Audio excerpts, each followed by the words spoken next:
Great.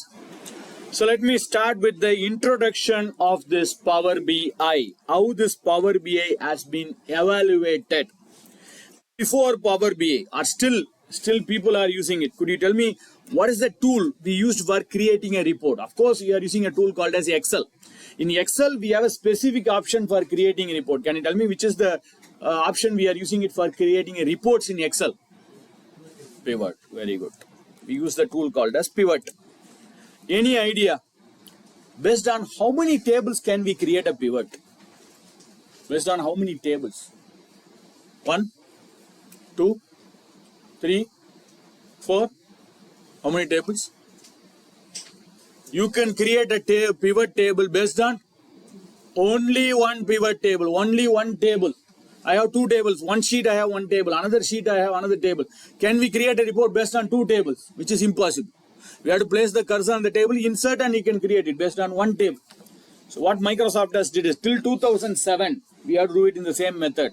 But if you want to get the data from some other tool, what we do is we write a VLOOKUP function, get the data here and create a report. That's what we do in the earlier version. But in 2010, Microsoft has introduced a new thing that is called as Power Pivot, which is an add-in in 2010 version of Excel. 2010, they have created add-ins called as Power Pivot, where two tables can be connected and you can create a report. Two tables can be connected and you can create a report. Then, in 2013 version of Microsoft, Excel cannot handle a bigger data. I don't know whether you are aware of it. Approximately, any idea how many rows and columns are available in one Excel sheet? Any idea? There are around 10,48,576 rows, 16,384 columns. I will show you that. 10,48,000 and 16,384 columns in one Excel sheet. Is that enough? Maybe 10 years before, if you asked me, I would have said it's fair enough. 10 lakh is fair enough for me. But nowadays, we cannot say that. Our data are accumulating, right? Day by day, month by month, our data are accumulating. That too, you can have a global data in one area. Entire Daimler data, whole world data, you can have it in one area, right? Now we are storing data in clouds. So when you download it, we can have lakhs and millions and billions of rows and columns. So handling a bigger data in Excel. Don't take bigger data. If you add 1 lakh rows in Excel, just to put a sort, just to put a filter, Excel will not handle it. It will rotate. It will hang. So to handle a bigger data, to transform the data, to convert the data into proper data, they have created a tool that is called as Power. It was an add-ins. Since 2010 and 13 version of Excel, it was add-ins. In 2016, they made it as a part of Excel itself. They made it as a part of Excel. Now it's inbuilt along with Microsoft Excel. We had a tool. Now this tool is not available. They have removed this tool. We had a tool called as Power View, which is used for dashboards, which is used for creating a dashboard. So now after 2015 or something, what Microsoft, exactly in 2015, last 2 months before only we have celebrated the 10th year of this Power BI, 29th of July of 2015. All these 4 tools combined together, Microsoft has created a tool that is Power BI. What is BI? BI stands for Business Intelligence. 2 I's are very popular nowadays. First 2 I's.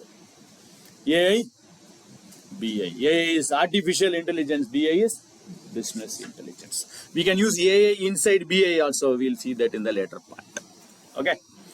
So this is how this Power BI has been evaluated. Now, as I indicated, there are 2 types of Power BI available. One is, just now a few minutes before I have indicated this Power BI desktop.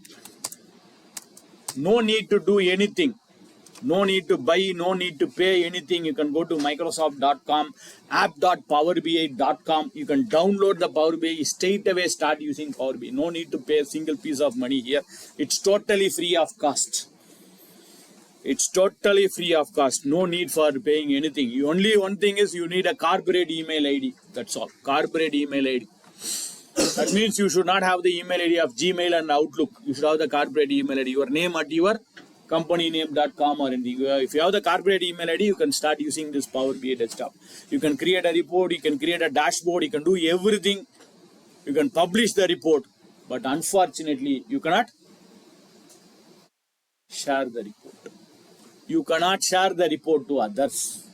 Publishing and sharing is not publishing within your system is possible. Publishing and sharing to others, it's not possible. So if you want to publish and share to others, then you have to use this Power BI services.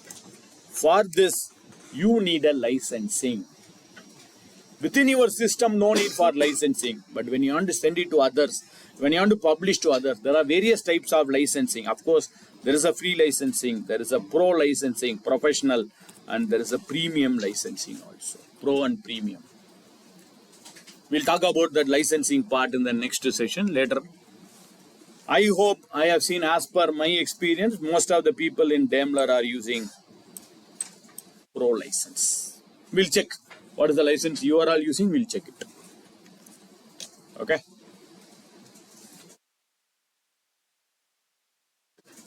Right. So Power BI desktop is totally free of cost, so you can download it, start using it. And one more advantage of using the Power BI is literally you will have an update. You will have an update literally every month. Every month there will be an update. I believe normally they will do it between 10th and 20th of every month. Only one month they didn't give an update. That's in January. You will not get an update for January because of the holidays. You will not get an update. I think 11 updates per year. February, March, April till December you will have an update every month. So the latest update is September 2025. Maybe October 2025. You may get it in another 4 or 5 days. Normally after 10th you will get an update. The advantage of update is you will get a new feature every month. There is one disadvantage in getting update. What is the disadvantage in getting update? Advantage is you will get a new features. Disadvantage is you don't know how to use the feature. They will give you, this are all the they will give you the preview. Next month this will be the preview. You can check the preview, how it will be, then it will be accepted. So every month they will show you the preview. If it is a known one, you may get deleted. Sometimes you will get surprised, sometimes you will get shocked also. If you are not using the Power BI for 2 or 3 months, suddenly if you open, the screen would have changed. You will get surprised, you will get shocked also. But they will make it as simpler actually. Earlier version, before the earlier version, it is very simpler. For example, in February, March and April, converting the data format is very tougher. Now they made it as very simple. So you have to practice. That's one thing is you have to practice it more frequently. They will not do it abruptly. Gradually they will make a change. As he has told, we will send a preview first. They will show you the preview. This will appear in the next month. If you see the preview, next month it will get updated. So it means you have to use the Power BI frequently. Don't stop using Power BI for last 6 months. As I told you, will get surprised and shocked also. So, Right. For Power BI desktop, by using that I can create a dashboard and whatever report start to someone means I need publishing access. Right. For that I need to go for a Power BI service. Services. Exactly. And this one how you are making.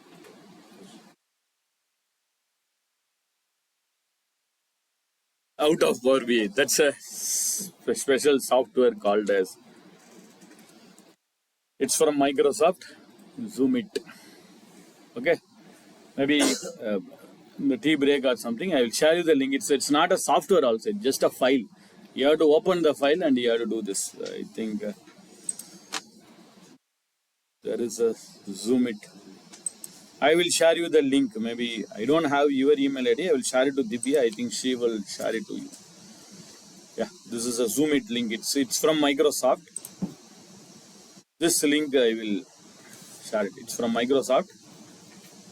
Zoom it. Okay. So here it is mentioned. Everything is mentioned. Shortcut key, Zoom. You can see it says Control 2 is for drawing. I am pressing Control 2. I can draw like this. Whiteboard, you can press W, R for red pen. Suppose I press R, I'll get a red pen like this. So all the shortcut keys, it's displayed here. This link I will share it. This particular link. It's not required to be installed. No need to get your IT permission or anything. It's not required to be installed. It's a simple software file. You have to open the file and you have to do this. That's all. Okay.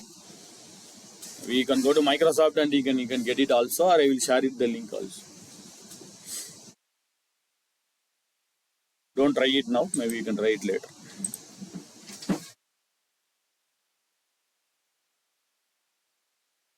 Done? If you want to create a report and if you want to present the report like this in a meeting, I want to present it, I want to connect my projector in a HDMI, in a TV screen, I want to present it. Yes, of course, you can do it without the licensing also. Free licensing, you can do it. But publishing and sharing to others, you need a pro or a premium. Of course, you have the pro license here. We'll check that. Right? Now let us start. Let me start with the introduction of Power BI and gradually go to the next level. As I already opened this Power BI, I think you know how I opened it. I gone to Power BI desktop and I opened this Power BI. Let me start with the introduction. What are all the elements, what are all the components, and what are all the options available in Power BI. So I opened this Power BI desktop. On the top, of course, you can see your file name and your software name is available. This entire area where we have the file name and software name, this is called as title bar, where we have the title of the software and title of your file. This is called as title bar. Below the title bar, file, home, insert, modeling, view, optimize, and help. This whole area put together, we call this as ribbons. In olden days, we call it as menus and menu bars. Now the menus and menu bars are rolled out. From 2007, it was ribbons. So this is called as ribbons. The whole area put together, we call it as a ribbon. Why I am explaining this on the first session is maybe today and tomorrow I will say click on a ribbon, click on a tab, click on a quad, means you should understand which is the ribbon, which is the tab. That's why I am explaining this at the first session itself. Okay, this is ribbons. And this one where we have the file, the first one available on the ribbon, this is called as office button. Office button. What is office button? Backstage of your office. Backstage. If you want to do something on the backstage, background, if you want to do some changes or some options, then we can use. Front stage, if you want to do, you can do it straight away here. If you want to do something on the background, backstages, then we can use this office button. So the file is office button. Insert, there is home, there is insert, there is modeling. These are all called as tab.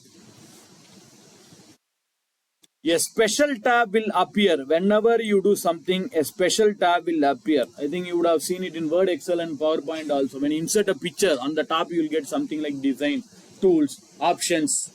So whenever you do some new things, a special tab will appear. That special tab will change based on the content. Content-wise, the tab will keep on changing. When you insert a chart, you will get a different tab. When you insert a picture, you will get a different tab. The tab will keep on changing. That's why it's called as contextual. Contextual tab. Meaning of contextual is content-wise, the tab will keep on changing. That's why it's called as contextual. Below the tab, suppose I'll go to the home tab and insert and modeling tab. Below the tab, you can see this clipboard. You can see this data. You can see this queries. These are all called as group. Clipboard is a group. Font is a group. Sorry, data is a group. Query is a. These are all called as groups. Whatever I'm saying, it's not only for Power BI. This is common for all the Microsoft Office tools. It can be Word, Excel, PowerPoint, Outlook, Access, Project, any tool. Right. Can I close this? Means that typing whatever I did. And each item available under this. Cut, copy, paste. Each item available under this. We call it as commands. Okay. We'll have a short recap. On the top, we can see the file name and software name available, which we call it as title bar. Below the title bar, the file, home, insert, page, insert, modeling. This whole area we call it as ribbons. On the ribbon, the first item file. Office button, excellent. Home, insert and modeling are all tabs. Superb, superb. A special tab will appear. Contextual tab. And this clipboard and data and queries are all groups, and other items are commands. Don't worry, I'll repeat this more frequently today and tomorrow, and I believe you'll remember it. Right? On the left hand side corner, maybe if you are using the old version, maybe 6 months, no, not even 6 months, I think 3 months before, you would have had only 4 tabs here. You would have got only 4 tabs here. Maybe 1 year before you would have got only 3. Now we have 5 options. 5 tabs are available here. 5 tabs. Maybe I can say 5 views. You can make it as view. 5 views. The first view is your table view. Sorry, first view is your report view. First view is your report view, where we can see our reports, where we can create our visuals. This is the view where we are going to create some reports. This is the view where we are going to see our charts and visuals. This is our report view. Second view. This is our table view or data view. This is the view where we are going to see our data, or where we are going to see our tables, original tables. Third one. Model view. Model. Where we are going to create a relationship between the table. Suppose you have 3 or 4 tables. Without writing a lookup or anything, we are going to create a relationship. Relationship between the views. And there is one more here. DAX. Create a formulas and function in Excel. Could you tell me where we will create a formulas and function in Excel? Any idea? Normally formulas and functions is created under fx. Even though if you put equal to, it always used with fx. Fx is the area where we'll create a formulas and function in Excel.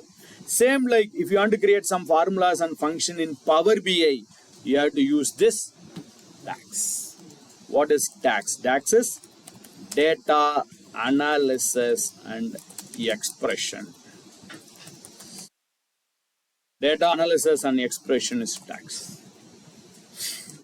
The recent one, very recently, 2 months before it was created, TMDL.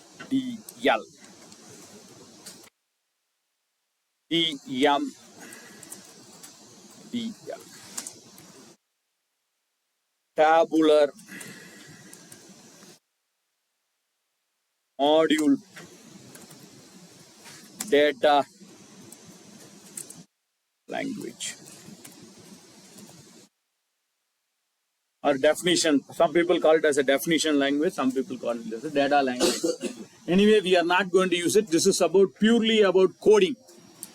To create a relationship between 2 or 3 tables, we are going to use this model view. If you are not comfortable with model view, you can write your own codings. Using a Python, using a R language, you can write your own codings. This is more about codings. We are not going to see the codings in our first level. First level coding is not required. Yes, we are going to learn no code, no formulas, no functions. From today, I am saying stop using formulas and functions. Don't write formulas and functions, not even in Excel, not even in Power BI. Stop using it. No if function, no lookup. Don't write lookup function. When you come for the second level of Excel training, also I would have told that. Stop using formulas and functions in Excel. Just drag and drop. No need to write formulas, no codings. So everything we are going to do it just by dragging and dropping. If you want to learn codings, then we can go for this TMDL. Of course, as I told, we are not going to use this. We are going to see other 4 views. Report view, table view, model view, DAX. DAX maybe not today, tomorrow we'll see about DAX. So these are all the 4 types of views, 5 types of views. And I'm creating a report, I'm going to publish this report and I'm going to share this report to someone else, to my colleague, my subordinates, my superior. How they are going to view this report? Whether they are going to view the report in a desktop like this or they are going to view the report in a mobile. If you are seeing a report in a mobile, how should be your layout? If they are seeing the report in the desktop, how should be your layout? I think you would have seen it. If I open a website, same website, if I open it in a mobile, the layout will be different. Same website, if I open it in my desktop, the layout will be different, correct? Yes. Even you can check with your company website also. So like this, I can make my own layouts. Don't worry, it's very simple. So we can create our own layouts by using these 2 different types of layouts. One is the desktop layout and second one is your mobile layout. As of now, we are in the desktop layout. First, we will create it in the desktop layout. Later, we'll see how to make this into a mobile layout. Same report, if someone is seeing the report in your mobile, how should be your layout? So, 2 types of layouts.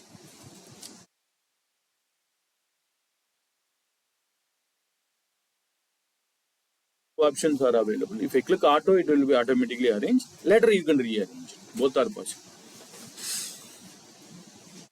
Then, Excel is a workbook which will have list of sheets. PowerPoint is a presentation which will have list of slides.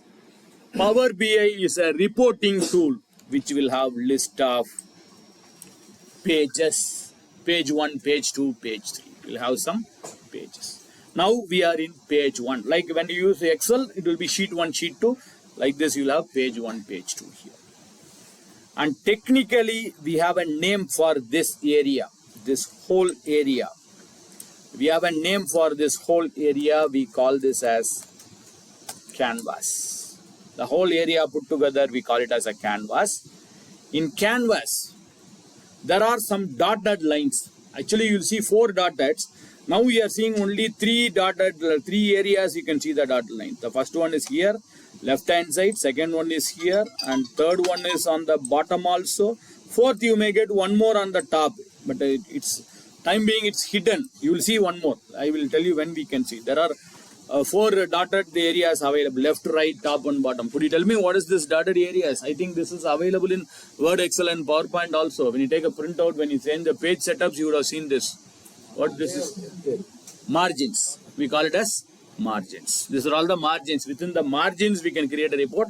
Outside the margins, we cannot create a report. So these are all margins. Very good. Then 3 types of views are available here. First one, filter. You can see there is something called as filter. 3 types of filtering. Assume I have created a visual report. Assume that I have created customer wise. What is sum of total sales? I have created some report, maybe a chart or report. I have thousands of customers, but I cannot see all the 1,000 customers in one screen. I want to filter only the top 10. Who is my top 10 customers? I want to filter the top 10 customers. So we have an option filtering a particular visual. Particular visual can be filtered. Second, we can filter a particular page. So we have different plans or different branches. When I click on a particular branch, in this whole page, I want to see only that branch details or only that plant. If I click on Chennai, the entire page I should see only Chennai. The entire page, filtering the entire page. One more is filter all pages. Filter all pages. Suppose if you have 20 pages, all the 20 pages has to be filtered. Suppose I am not manufacturing a particular product. That product should not appear in any one of my report because we have stopped manufacturing the product. We should not delete it. But all the pages that product should not appear. I want to filter it. All the pages. 20 pages. These are all the things which is not possible in normal tools like Excel. Correct? We can filter a particular table. We cannot filter a page. We cannot filter multiple pages, which is not possible in Excel, but we can do it in Power BI. So 3 types of filtering. Then below the visualization, once again 3 types available under the visualization. First one, creating the visual or inserting a visual. This is the area, when I click this, you can insert a new visuals. This is for inserting the visual. Under that, various types of visuals and properties of visuals will be available here. Below that visual, what are all the properties of the visuals?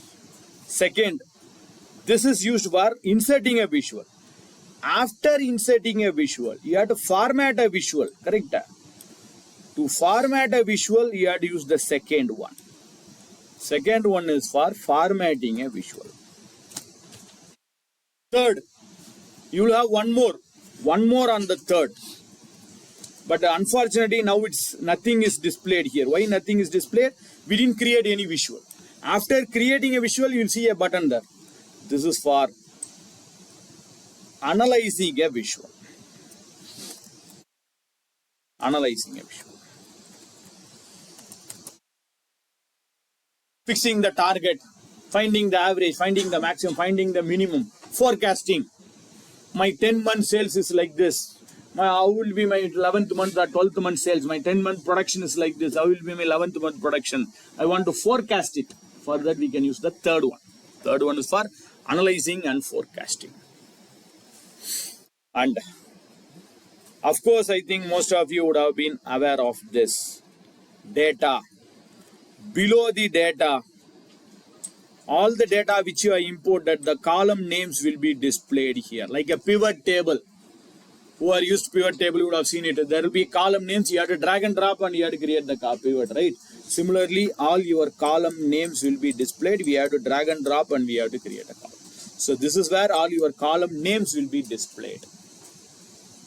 The last one, of course, everyone knows this. Plus and minus, which is used for increasing or decreasing the percentage of your views. The last one is to increase or decrease the percentage. Okay. That's it about the introduction. So we have seen what are all the elements, what are all the components, and what are all the options available under Power BI. So before moving on to the next feature, as of now, whatever we have seen, any doubts, questions, queries, or it's clear? Clear? No doubts? There are two reasons for not getting doubts. Everything understood, you will never get a doubt. Second one, nothing understood, you will never get a doubt. But the problem is, everything you can understand here. Everything you can understand here, but challenge will start after 4:30. After the session is over, if you open a laptop, everything becomes blank. No other go, you have to practice, practice, practice, and practice. These 2 days, I will show you what are all the possible options available in Power BI. That's all. You will not become an expert tomorrow evening. That is impossible. After this, you have to practice it. Right? Shall we move on? These 2 days, what are we going to learn? So we are going to learn only 5 things. Workflow. 5 workflow of Power BI. Only 5 workflow of the Power BI. First one, we are going to get the data. Power BI doesn't have a data. Nothing is there. You can see the Power BI is empty. There is no data. We have to get the data. Second, after getting the data, what we have to do is we have to transform the data. First to get the data, then transform it. After transforming the data, we have to load it. Fourth one is after loading, you are going to create a reports using the loading. After loading, we are going to create a reports. After creating the reports, we are going to publish. Okay. Two ways of publishing. One is publishing within ourselves, another one is publish to others and sharing to others. Publish and share.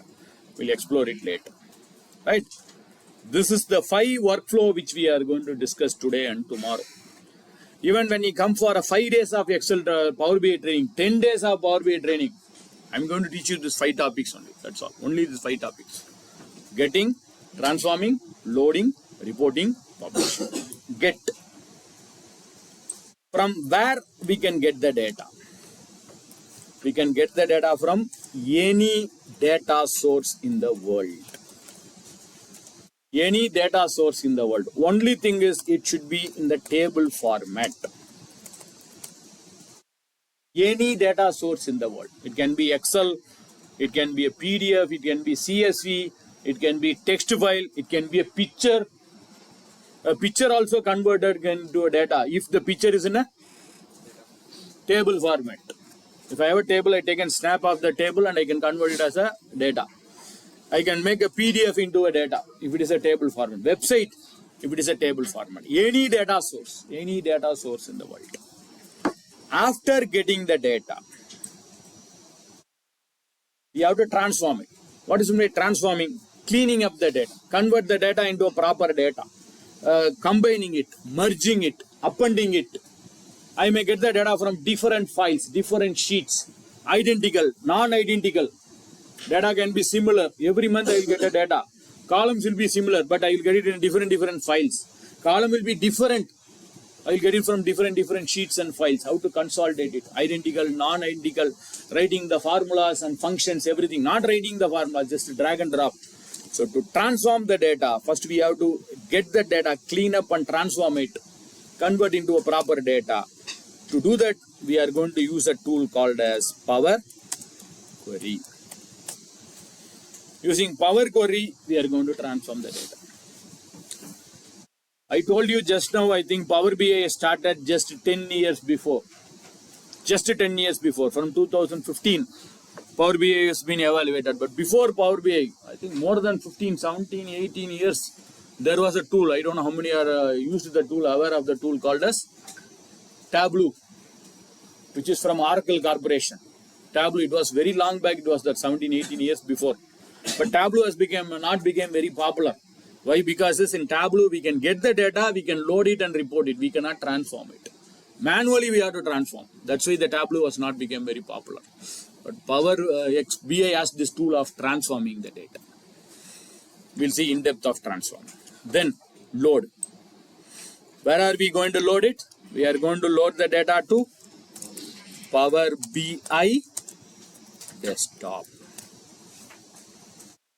After loading, we have to create a report. Where are we going to create a report? Once again in Power BI desktop. Finally, we'll publish it. Where the report will get published is into Power BI services. That's it. So this is what we are going to learn for next 2 days. Getting it, transforming it, loading it, and reporting it and publishing it. Could you tell me any idea?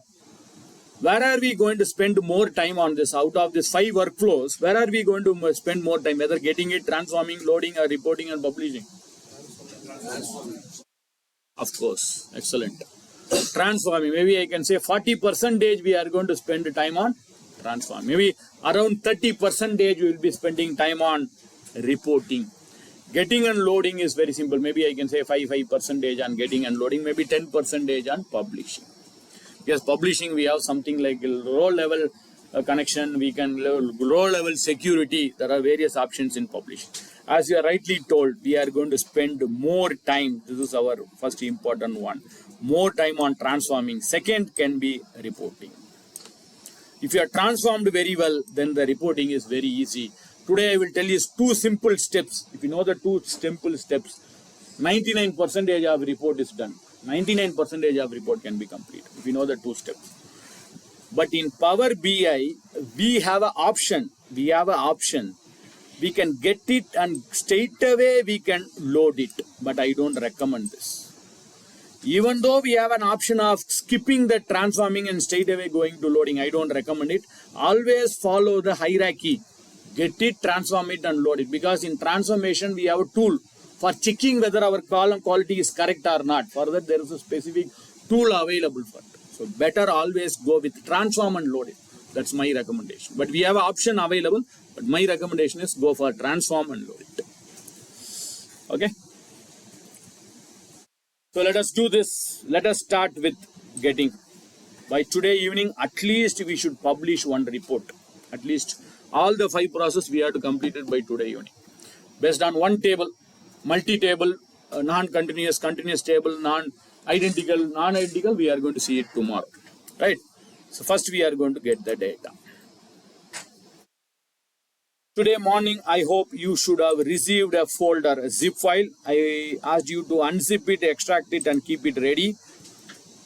I hope you did it already. There is a file available. There are some files available. There are some Excel files. There are some CSV files. There are some text files. There is a folder. Let me start with the first one, 01 transaction data. There is a file available called as 01 transaction data. It's an Excel file. So please open that Excel file. It's an Excel file, 01 transaction data. It's an Excel file. So please open that file. Okay. In that file, I can see there are some columns available. Invoice number, invoice date, region name, state, city, customer type, division, product line, department, transaction, payment mode, vendor type, cost center, amount, material, logistic cost, discount, total amount, and net profit. There are some columns. We have sent it. Today morning she would have sent it. If you are not received it, send. Someone can. Any morning you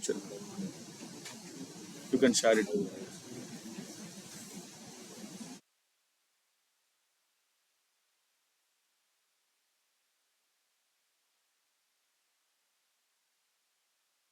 Done?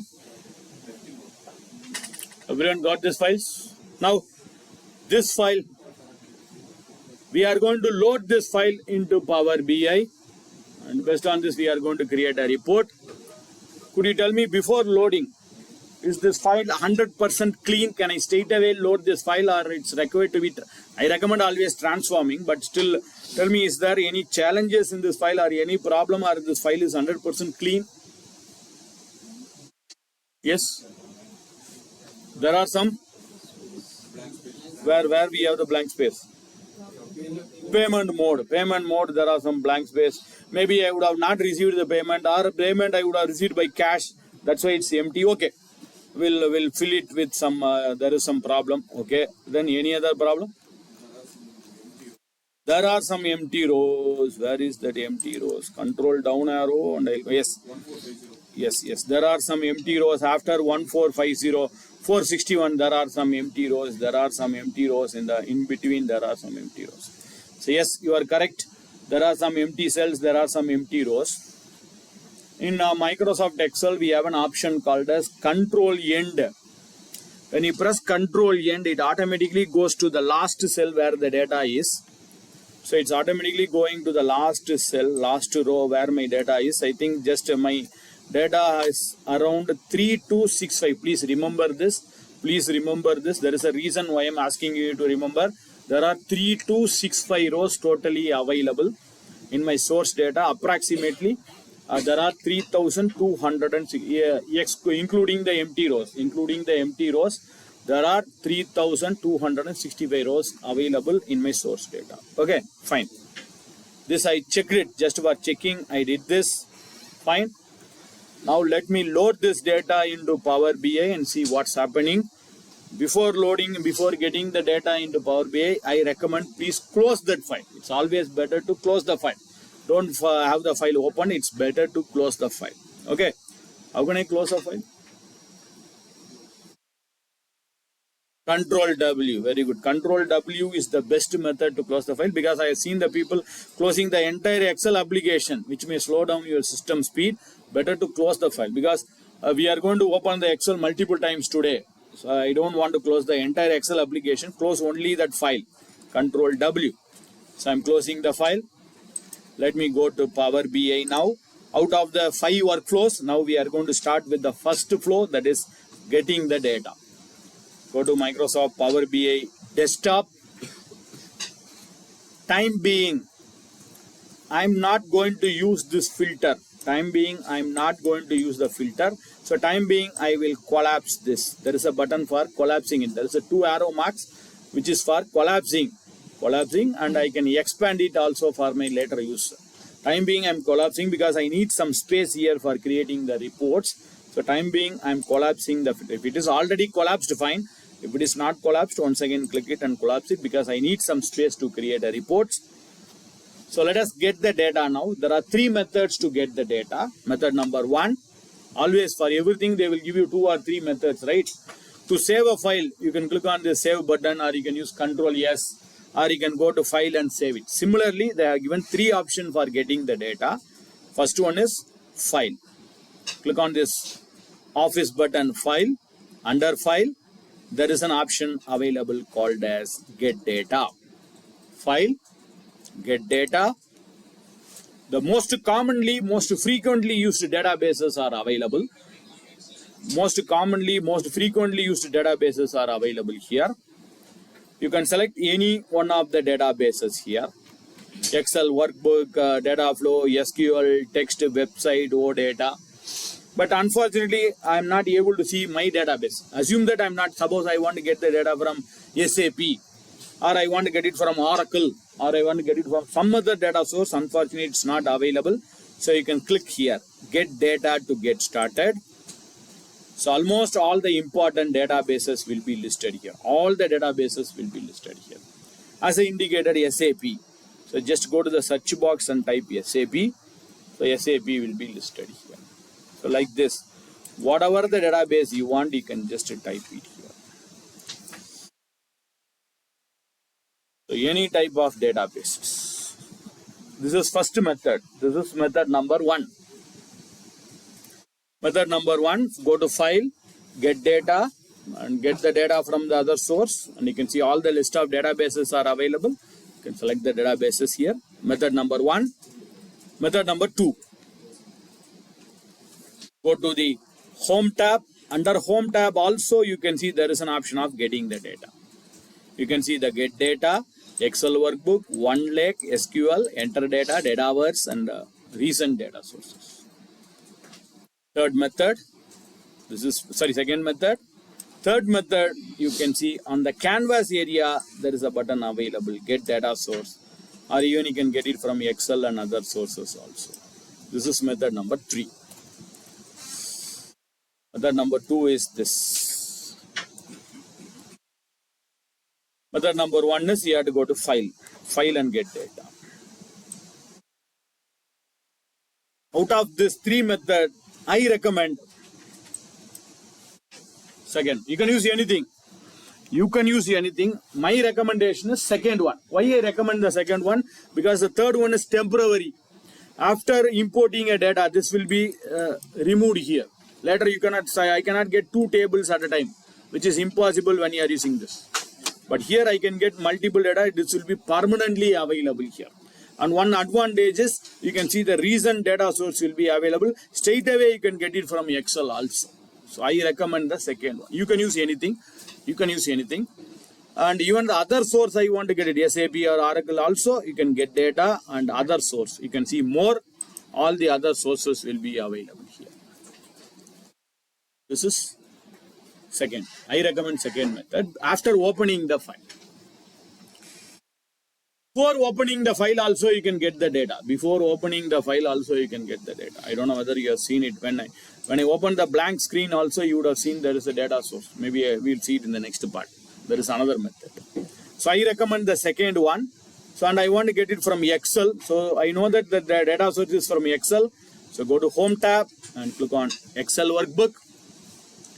I recommend everyone to please practice it parallelly.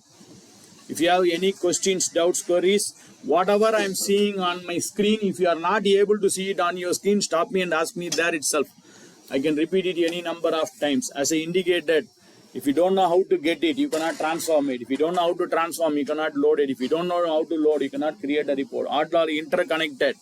If you don't know step number A, you cannot go to step number B. So any questions, doubts, stop me, ask me there itself. Go to Home tab, Excel workbook. I click on Excel workbook and I am going to select that file. The file name is 01 transaction data. So I gone to Home tab and I click on Excel workbook and I browsed and I selected that file 01 transaction data. I think you should have unzipped it, extracted it. If you are not unzipped, you have not extracted, you will not see it. I hope you would have extracted that file 01 transaction data and click on open. So I click on open. Now we are going to connect the data with our Power BI. It's getting connected and it will open the navigator screen. There is a navigator screen appearing here. On the navigator screen, you can see your file name and your sheet name is displayed. On the top, you can see the file name. On the bottom, you can see the sheet name. At the top is your file name, transaction data. Bottom is your sheet name. And you can see there is two options available here, suggested table, and one is the normal table, second one is a suggested table. I will come to that. Before that, on the right hand side, there are three options. One is loading, another one is transforming, another one is cancelling. Cancel is activated, load and transform is graded out, it's deactivated. Why?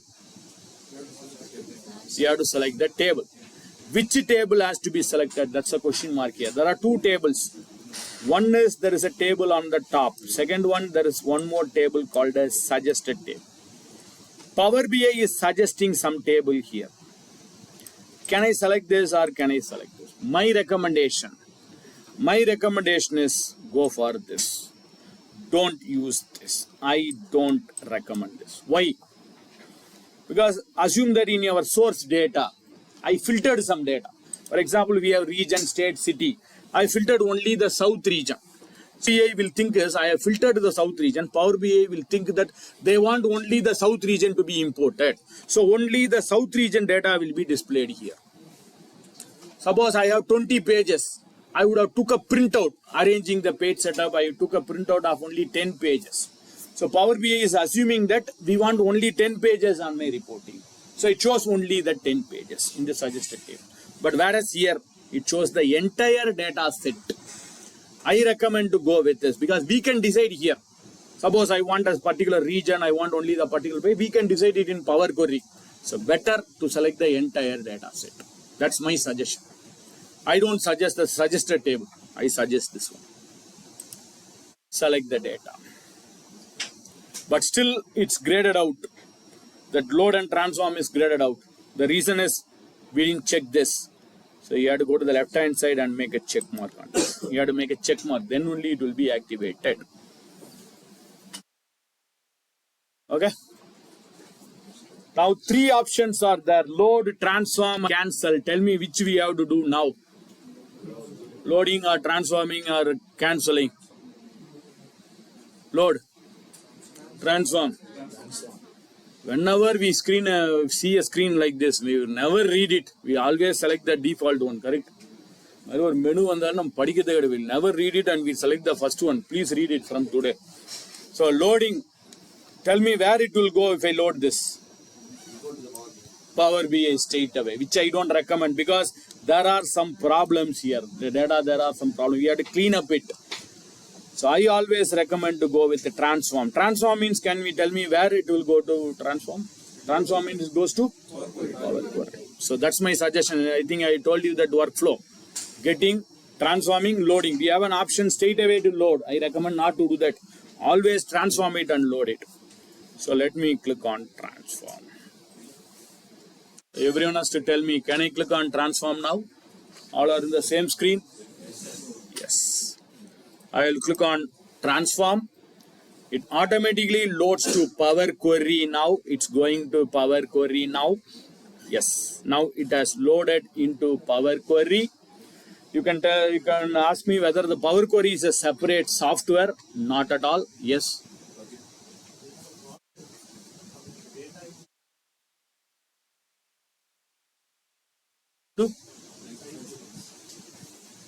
No, have you opened that file?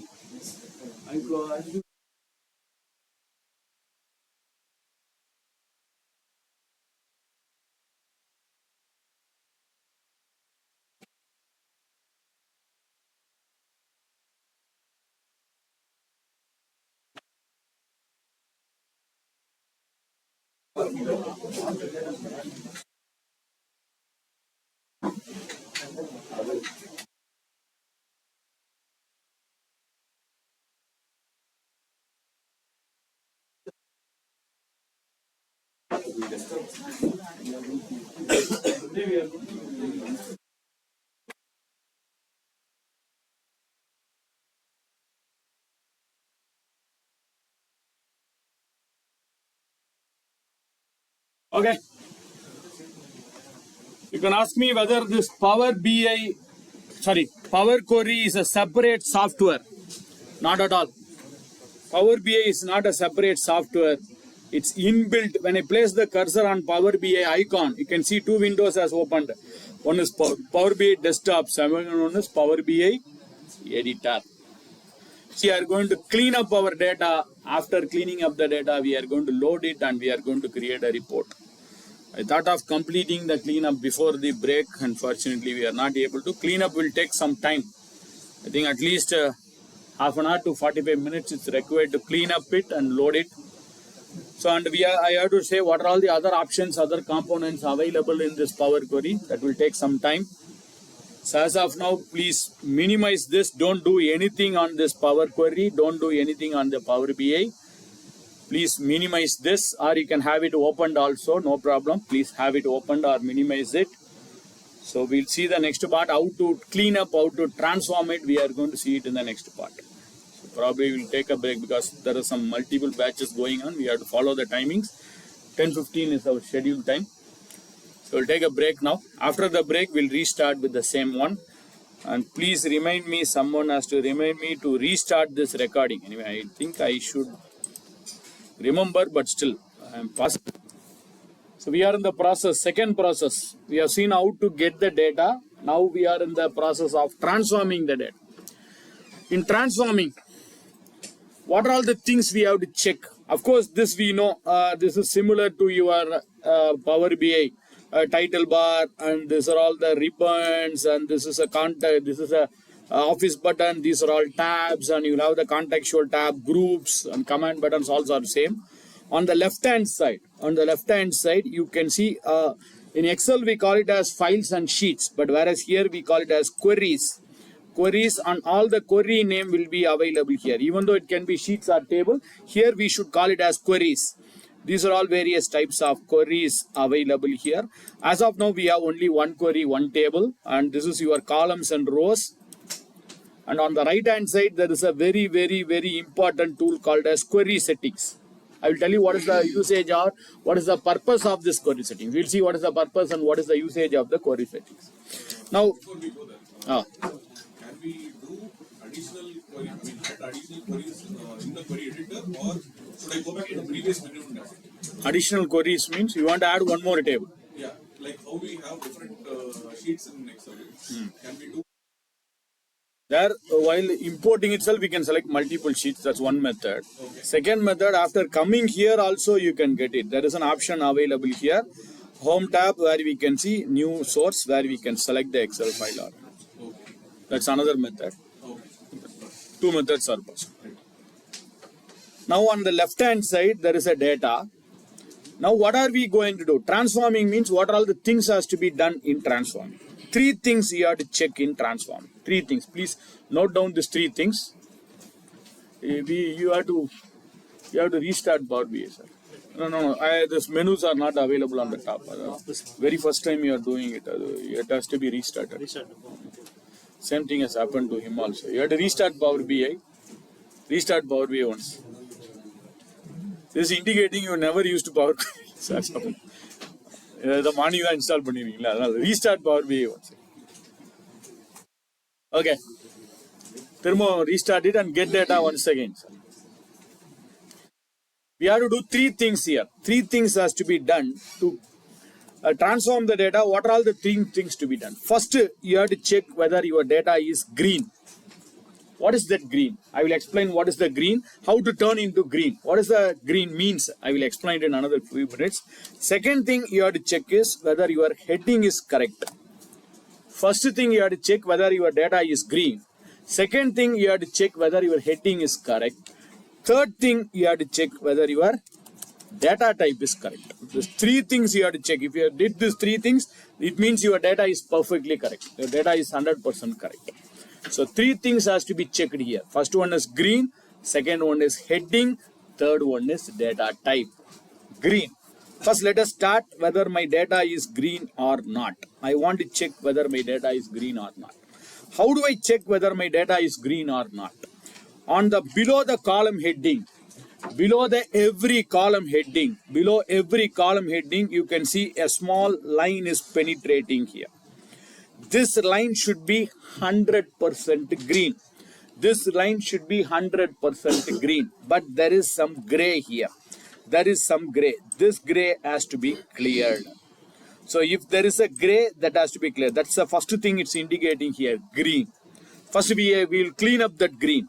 Why it's gray? Everything has to be green, but why it's gray? I want to know why it's gray. It's very simple. Just to place the cursor over that green, just go to the green bar and place the cursor over here. It says 977 data are valid, 98% of your data is valid and 23% of your data is empty. Actually here you will get three colors. You will get three colors here. One is, of course, the first one is green. Green is 100% your data is clear. Second one, you will get a gray. Gray means there is some problem in the data, but the problem can be rectified or the problem can be solved. Third one, you will have a red also. If there is a red color, then there is a problem in the data. You cannot solve it here. You can solve it only on your only the source data has to be solved here. So three types of color you will get it. One is green, gray, red. As of now, we are getting two colors. One is green, second one is gray. So why there is gray? Because there are some empty. We have to clear this empty. But the problem is, I think I asked you to note it down on the data. Here you can see 997 plus 23.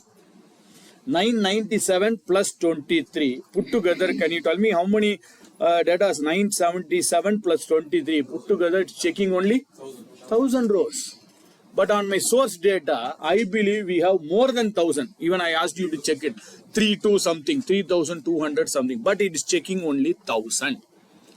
The challenge in Power Query is, by default, it will check only with the first top 1000 rows. For a quality checking, it will check only with the top 1000 rows. For example, you are manufacturing a product. You will manufacture lakhs and crores of product, but I want to check only with the first few products. If first few products are okay, 100% all my products should be okay. So it's working on that concept. It is taking only the first 1000 rows. But sometimes I don't want to check first 1000 rows. I want to check the entire data set. Because there may be some problem in the bottom also. I may get some problem in 300th row or 3000th row. I may get some problem. So if you want to check with the entire data set, I want to check whether the green or gray or red in the entire data set. So what you do is very simple. Go to the bottom here on the status bar. Column proofing is based on only the top 1000 rows. It will check only with the top 1000 rows. But I want to check with the entire data sets. So click here. Column proofing based on entire data set. Now when I place the cursor over here, yes, it shows 3201 datas are valid, 63 datas are empty. Now it will check with your entire data source. So you have to decide whether you have to check only with the 1000 rows or you have to check with the entire data set. Of course, if you are checking with the entire data set, your system speed may be lesser. Here it's okay, only 3000 rows. Suppose you have 3 lakh of rows, 3 millions and 3 trillions of rows and columns. It will slow down your system speed. Because if you are checking only 10 products, okay. Suppose you are checking with all the 1,000 products, it may slow down your system speed. Same like here also it will slow down your system. You have to decide based on your data, whether you want to check the entire data source or you want to check only with the 1,000 data. Okay. So can you repeat how you have settled the entire? So first when I place the cursor here, it shows only 997 plus something 1,000. Go to the bottom on your status bar here, on the bottom status bar. There is an option called column proofing. By default, this would have been selected. Column proofing based on 1,000 rows. I selected the first one. Second one, column proofing based on entire data set. So the 1,000 is on the values or start from 2,000. Starting from the first row till the 1,000. So even the empty Also. I know that's why you are getting 63 are empty. So if we select first 1,000, our data will be, they will check it, it will check only First 1,000 rows. Quality checking will be done only for the 1,000 rows. we cannot design them back. 1,000 are entire. You can design in between. Thing will come on the top normally from that. Decide which is the right one, whether first 1,000 or the entire.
Okay, but I feel it's bit tougher for me to place the cursor. Suppose I have one column, I can go here and place the cursor and check the column quality. Suppose here are 100 columns, here we have 20 or 30 columns available here. I don't want to place the cursor on every column and check it. So instead what we can do is, go to the tab called as View. Go to the tab of View. And under the View tab, there is a checkbox called as Column Quality. Please enable that column quality. You have to check this column quality. The column quality has to be checked just to make a tick mark on that column quality. So what will happen is below every column, it's not required to place the cursor on every column on that green and check whether it's a green or a gray or a red. So it automatically shows here how many valid data are there, how many errors are there, how many empties are there. So it's not required to place the cursor every time here, just to enable it. Go to the View tool and select this column quality. It's if I enable it here, it's default for all your reports, from now whatever the Power Query you are going to use, this will be automatically enabled. The error is going to check only with respect to data type or Three things. I told you three things. Green, one is empties, red, NA, errors. It will check everything. what I mean is the middle classification what we have today in this data set is not there. We don't have any example here. But if I load data which has maybe text and numerals component, so that is what we mean as error, or That is not an error. That is a data type. that is what I mean. So what is classified as error? Data classified as error is empties, Okay. NA, ref, So division errors. So if data type is mixed in a column, you will not. It is treated as a alphanumerical. Here you can see it is treating as alphanumerical. A, B, C, and 1, 2, 3. Okay. So how do we? The next topic. I told you three things: green, heading, data type. Now we are checking with the green. Next with the heading. Next with the data type. Third, I will explain the data type. So first we have to check with the greens. I told you three things has to be checked. Who have it, I think I'm repeating it again. Three things has to be checked when you import the data from any other tools. First thing you have to check with greens, whether your data is green. Second thing you have to check is whether your data heading is correct. Third one, you have to check whether your data type is also correct. Three things has to be checked on your source data. First, we are in the process of checking this green. So here it's not green, there are some grays. We have to remove the grays. That's why we are checking it now. By default, it will check only with the 1000 rows. If you want to check with the entire data set, you have to click here and say the entire data set. Now, when I place the cursor, it will check with the entire data set. But still, I'm not okay to place the cursor here. Instead of placing the cursor here, I will go to the View tab and enable the column quality. So, no need to place the cursor here. It automatically shows here. Another way for other things to be checked. Yes.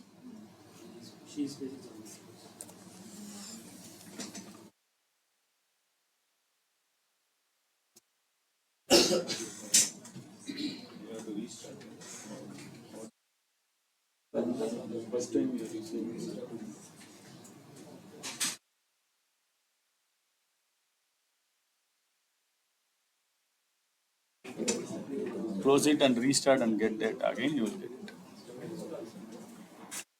Another.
Okay. Yes. Now, we have seen what is a problem, what is a error. One is the way you can go to View tab and enable the column quality. I can check other things also. For example, let me select some column. For example, I'll select the region column now. And I'll go to the View tab again, and there is an option called as column distribution. Column distribution. If I select the column distribution on that are not required, you can place the cursor and you can select the column distribution. It shows how many distinct values are there, how many unique values are there. It indicates there are, I believe I have 7 regions available. One unique is your heading. Heading is treated as a unique. Actually, we have to promote the heading. That we will see it in the next part. 17 distinct and 1 unique. That means 17 state names are there. One is heading. City, 47 cities are there. One is unique. So this is column distribution. I want to check furthermore. Uncheck that column distribution. I want to know how many empties are there, which is the highest value, which is the lowest value. Let me select the column profile. When I select the column profile, on the bottom it shows here how many data are there. 3264 are there. Errors are 0, 63 are empty, 7 distinct, 1 unique, 1 empty string. Minimum, maximum. What is this minimum, maximum? Minimum, maximum doesn't based on your data. Minimum is alphabetically which comes first. Alphabetically, C, central comes first. Alphabetically, west comes last. It's on alphabetically. It's not based on your data value. For example, you can see here south is having more data actually. South is having 690, 669. Central is having 656. But here the minimum is central, maximum. This minimum and maximum don't get confused. It's not based on your data, it's based on the alphabets. For example, if I select the state names, you can see in state name minimum is Bihar because B comes first alphabetically. Maximum is West Bengal. W comes last alphabetically. It doesn't based on your data. But here it shows a small chart which is having the highest value. I think Karnataka is having the highest value. Madhya Pradesh is having second highest. Kerala is having the third highest. Maharashtra, Bihar. It shows your data. You have to select some column, sir. You have to select some column. Select some column which is having some text. Don't select a column which is having some numbers. Select them column. Column profile. Column profile you didn't select it. Select it and you have to select the column distribution. Column distribution will show some distribution on the top here. Column profile will show. This is just to check your column qualities. That's all. So we have checked the column qualities based on various options: column quality, column distribution, and column profile. Now I'll uncheck that column profile. I want to clean up this data. Before cleaning up the data, you have to understand one important thing, that is this query settings. 99.9% this query setting should be visible here. If it is not visible, knowingly, unknowingly, if we have closed it, that's our regular habit. Whenever a new menu open, we will never see that. We will close it immediately. Any menus, we will close it immediately. It's troubling us, we will close it. Unknowingly, if you have closed this, no problem. We can get it back. Go to View tab, Query Settings. What is this query settings? What is the purpose of this query settings? In query settings, what has happened is, applied step, there are 4 steps automatically applied by Power Query. You don't do this, this will be automatic. Whenever you get the data, these 4 steps are automatically applied. After this, whatever the steps you are going to do, whatever the steps after this you are going to do, Power Query will note it here step by step. Power Query will take a note of all your steps. For example, I want to remove all the empty rows, all the empty cells, and I want to make it as a proper data. Whatever the steps you are going to do, that will be noted here by Power Query. Can you tell me what is the purpose of this? Why it's taking a note of it? What is the purpose and what is the usage of it? You can recheck it. We can have a history of it. We can have a tracking of it. Very good. One. If you want, we can remove the single step. You can undo the steps. We can edit the steps. Superb. Excellent. One is you can have a history. We can have a tracking of whatever we did. Second one, what you said is we can undo or we can redo the steps. And whatever this thing, it's not only in Power Query, even this is available in Excel, Word and PowerPoint also, right? I don't know whether you have noticed it. Whenever you do some activity here, Excel is noting it down, correct? Where it's noting it down? On the top, when you go to the undo, on the undo there is an arrow mark. Whatever I did, it's noting it down here, right? Typing SAF in N19. In N19 I have typed something. In O10 I have typed something. In I11 I have typed something. So that you can undo it. Same thing is happening in Power Query. Advantage in Power Query, you can see it visibly, but here it's indirectly on the background it's applying. So we can undo the activity. But could you tell me how long I can use this undo in Excel? How long I can undo it? Before saving? After saving you cannot undo? Are you sure? That means if I save this file, I cannot undo it. Can I try that? Save. After saving also you can undo it. Auto save also you can undo. Even though auto save is on also you can undo it. How long we can undo an activity in Excel? Until you close the file. Until you close the file, you can undo it. Until you close the file. After closing the file, if I open it now, you cannot undo. But Power Query, whatever the steps you have applied, lifelong it's available. I am doing some activity today. 10 years later, I want to open and I want to redo the activity. It's possible in Power Query. That's the next advantage in Power Query. Another advantage is, whatever the steps you have applied, it's not only for your existing data. Whatever the steps you have applied, it's for your new data also. Suppose I am adding some new data tomorrow. where there is some empty rows. Automatically the empty row will get deleted. So no need for running macros. In olden days, to repeat the activity, to automate the activity, we'll do a macro. But nowadays the macro is not required. You can do it in Power Query also. The advantage in Power Query is, suppose I have 3000 rows now. Tomorrow I am adding 200 rows. The Power Query will run only for the 200 rows. Whereas when you use macros, it will run for 3200 rows. That's why when you do macros, your system will become slower. But Power Query will not make your system slower. It's very faster. That's another advantage.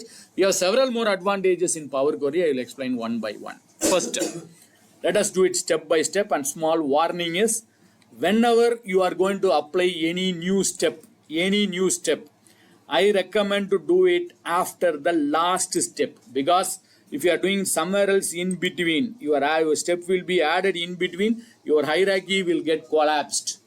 So be careful, always try to do it at the last step. Don't place it somewhere else in between, entire step may get collapsed also. So place it at the last. Now we are going to clean up it. First let us make it as green. I want to remove all the empty rows. Power Query is giving some suggestions. Power Query is giving an error. Why there is an error? It shows when you place the cursor, it's showing there are 63 empties. Will Power Query give some suggestion? It's giving what is the error? Will it give a suggestion? Yes. Of course, you can see it's giving a suggestion on the bottom. When you place the cursor, on the bottom it shows me a suggestion, like a bulb, it shows the suggestion, remove empty. So you can remove the empty. And I cannot say every time Power Query may give you the right solution. Sometimes it may give you the wrong solution also. You have to take a decision. Here I don't recommend this. I don't recommend this remove empty. I will tell you why I don't recommend it. One more option is available. If you are not confident with this, then there is a 3 dot here next to that. There are furthermore other suggestions also. Copy, remove, keep duplicates, keep errors, remove duplicates, remove empty, remove errors, and replace errors. This is another one. But still I don't recommend this. I recommend go to Home tab. Under Home tab, please remember when I place the cursor, it says remove empty. I don't recommend it. Instead I will go to Home tab. Under Home tab, there is a command button called as remove rows. Under remove rows, I recommend to go with remove blank rows. Remove blank rows. Could you tell me why I recommend this? There it was remove empty, here it was remove blank rows. What's the difference between remove empty and remove blank rows?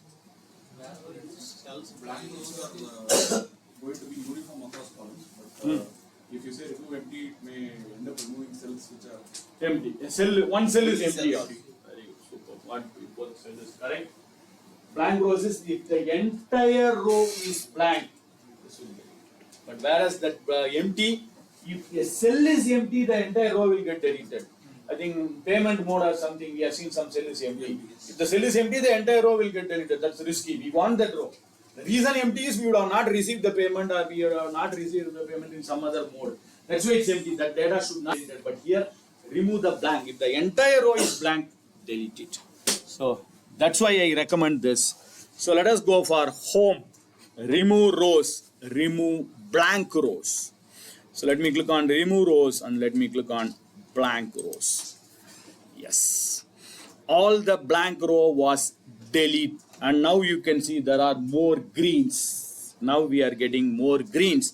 And you can see on the right hand side, a new step has been up, remove blank rows. A new step was applied here, remove blank rows.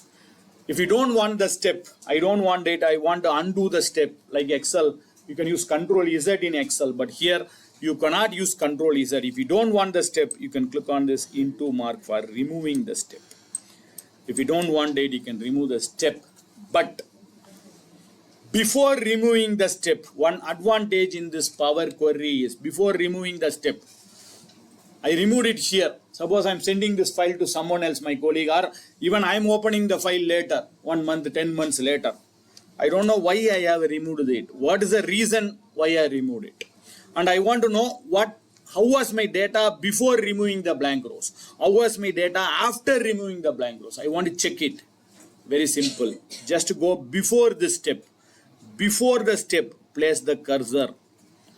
This is how my data looks before removing the empty rows. After removing the empty rows, this was my data. So you can check what has happened before doing the step, after doing the step. This is not possible in Excel, right? Undo means undo, that's all. You cannot check what has happened before and what has happened after. That's another advantage of this Power Query. Okay. One more advantage is you can give some meaningful name for the steps. Today I may understand I have removed the blank rows. When I open it tomorrow, I may not understand what I did here. Now it's okay. I can understand this meaning. But when you use some formulas and function, we may not understand what is the formula, why I applied the formula. So instead I can give some meaningful name for it. That's my suggestion. Always try to have some meaningful name for your steps. Right click, rename. I'm giving some meaningful name for the steps. For example, deleted all the empty rows. So just I'm giving some meaningful name for my understanding. Okay. So I asked you to check three things. One is we have to check for greens. Now I think almost all my data are green. Still there is some problem. But before that, second thing, we'll go to the second one. First one is green. Second one, what has to be checked here? Heading. Whether the heading is right? Whether your table heading is correct? No. Actually, the invoice number should be the heading of this table, column. And invoice date should be the heading. And region should be the heading. State should be the heading. But unfortunately, it's giving some other heading here. So I have to promote the heading. Sometime promote the heading, sometime demote the heading. Here I want to promote the heading. How can I promote the heading? Two methods. So go to the left hand side corner here. On the left hand side corner, click on it. An arrow mark, click on it. There is an option, use first row as the header. Click on the arrow mark and go to use first row as the header. Method number 1. Method number 2, go to the home tab. Under home tab, use first row as the header. So do any one of it, don't do both. Because two heading will be promoted, be careful. Either click on this and go to use first row as a header, or go to home tab and use first row as a header. Don't do both. Then two headings would have been promoted. So be careful. So home tab, use first row as the header. Or click on the arrow mark and use first row as the header. Now, you have to help me here. Let me click here and I use first row as the header. Yes, the heading was automatically promoted. But on the query settings, two steps has been added here. You can see on the query settings. Last when I did something, I have seen only one step, delete all the empty rows. But now I can see two steps has been added. Promoted the heading. Actually, we have promoted the heading, that's fine. But one step has been happened here. Change the type. You tell me what has happened here under this change type. Some changes, some drastic change. Data type. Superb. This is the power of using this Power Query. What Power Query has did it? It has automatically scanned through your entire column and it automatically detected the data type and it shows this entire data. This column is having a number type. So that's why you can see it has automatically converted as 1, 2, 3.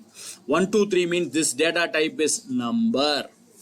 On the left hand side of this invoice date, you can see a calendar image is appearing. That means this data type is a date, so that you can create yearly, monthly and weekly reports.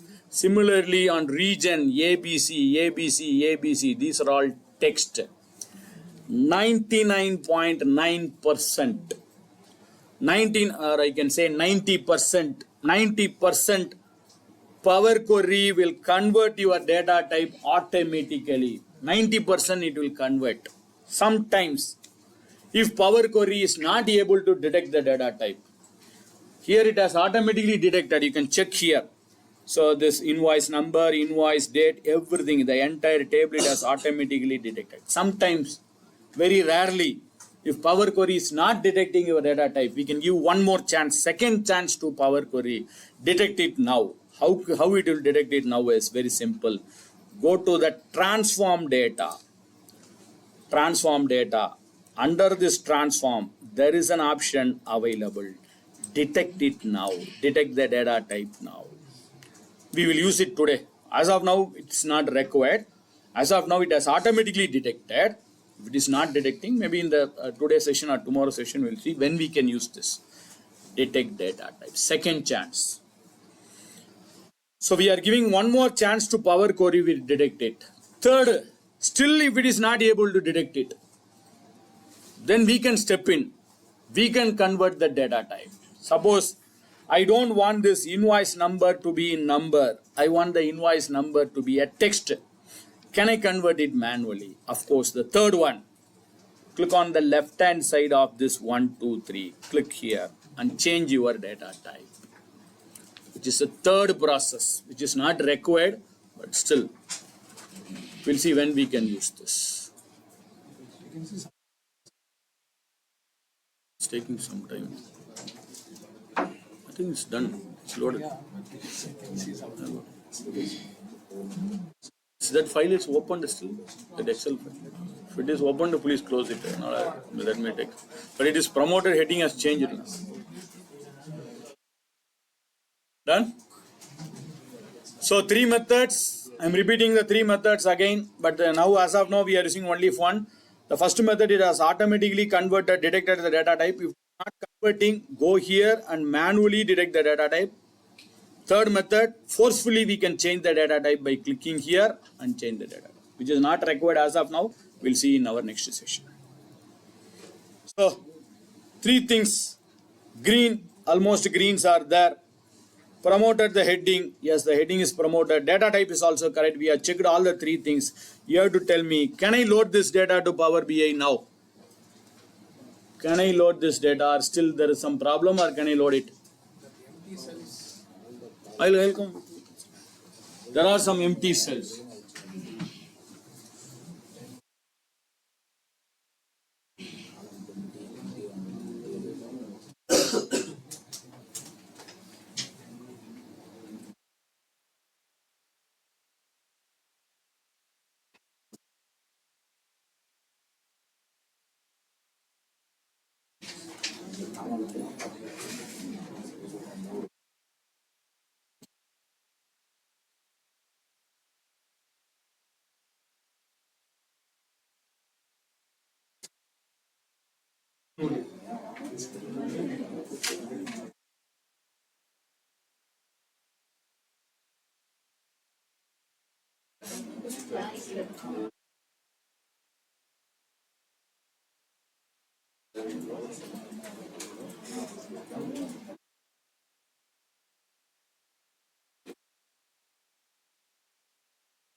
That we have to clear.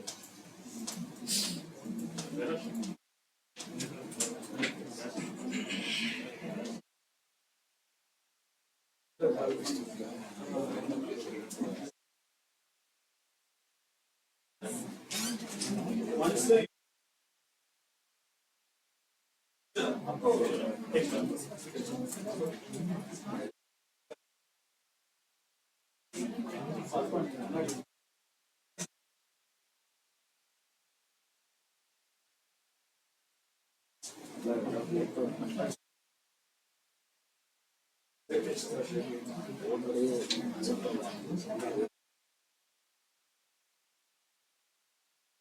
Some columns are empty. Very good. That has to be cleared. Very good. Now, I cannot load this data as you are rightly told. There are some columns empty. There are some cells empty. First, let us remove the empty columns. So many columns are empty. But why these columns are empty? When I open the data in Excel, this is a problem in Excel. When I open the data in Excel, for example, I'll open this file, this transaction data. When I opened the file, I didn't see any empty columns here. After the net profit, I didn't see any empty columns. The data, there is no data, but why there is empty columns when I load this into Power Query? That's a problem in Excel. I don't know. I don't want to disturb this file. Let me open some other file. For example, I'll open some other file here. So I opened some other file. When I press morning, we did it, control end. When I press control end, it's finally ending in some other area here. This is correct. So this is where my data is ending. So it's ending at the same area, no problem. But we are using Excel not only for analyzing the data, we are using Excel for everything. I've seen people are using Excel for letter writing, people are using Excel for noting down the phone number, email ID, everything they are using Excel. For example, I'll open this Excel file. In a cell number R, assume that I'm noting something here. I'm noting something. I noted some value. Later I recognize that unknowingly I noted the value. Now I delete this value. I entered the value. Within few seconds I deleted the value. Now if I press control end, you can see where my data is ending is. My data is ending at column number R. It will treat as the part of your table, even though you have deleted it. This is a problem in Excel. That's why you would have noted your data size, data will be very lesser, your file size will be larger. Because if you had, I would have written something in column number Z or AB. From A till AB, it will treat as your part of your table. And 1 lakh rows, AB to 1 lakh rows will be a part of your table. That's why your file size is increasing. This is the problem in Excel. To clear this in latest version, we have an option in 365. Anyway, that will be in Excel training, but still I'm saying it here. There is an option under the review tab where we can see the check performance. There is something called as check performance, which is used for cleaning up your data. Unwanted data can be cleaned up here. If you are not deleting it properly, in latest version of Office 365 of Microsoft Excel, we have this option. You can optimize your sheet. You can make your sheet clear. This is a new feature in the latest version, but in the old version, we don't have it. We have to manually select the entire rows and we have to delete it. This is the problem happened here in this source data. That is this data in this transaction data. When I press control end, you can see my data is ending at column number Z. Knowingly, unknowingly, I would have entered some data in Z and I deleted it. So it is treating as a part of your data. So either you should have optimized it and loaded it, but no problem. We have loaded this data. Now we'll clean up in Power Query. So I want to clean up, I want to remove this empty columns. How can I remove the empty columns? Two methods. One is you can make a right click on the column and very simply you can go for remove columns. But I don't recommend this. Why I don't recommend it? I recommend the second one. I will tell you what is the advantage of the second one. The removing the empty columns. Sometimes you can remove the empty columns. Sometimes you can remove the unwanted columns also where we have a data. For example, assume I have a customer database where I have the customer address and email address and mobile number. Email address and mobile number is not required for my reporting. Correct? City name maybe in city wise I want to create a report. Customer address is not required for my reporting. Customer email address may not be required. So you can remove that unwanted columns. So how to remove the empty columns and unwanted columns? The best method is, many methods, but I'm saying the best method is Home tab. Go to the Home tab.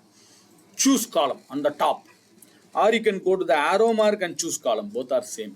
Either you can click on top of the choose column or click on the arrow mark and choose column. So let me go to the choose columns. Home tab, choose columns. Go to the Home tab. Under Home tab, you can see the choose column. This dialog box will appear. Home tab, choose columns. And here you can see choose the column which you want to keep. Whichever the column you want to keep, select it. Whichever the columns you don't want it, you can uncheck it.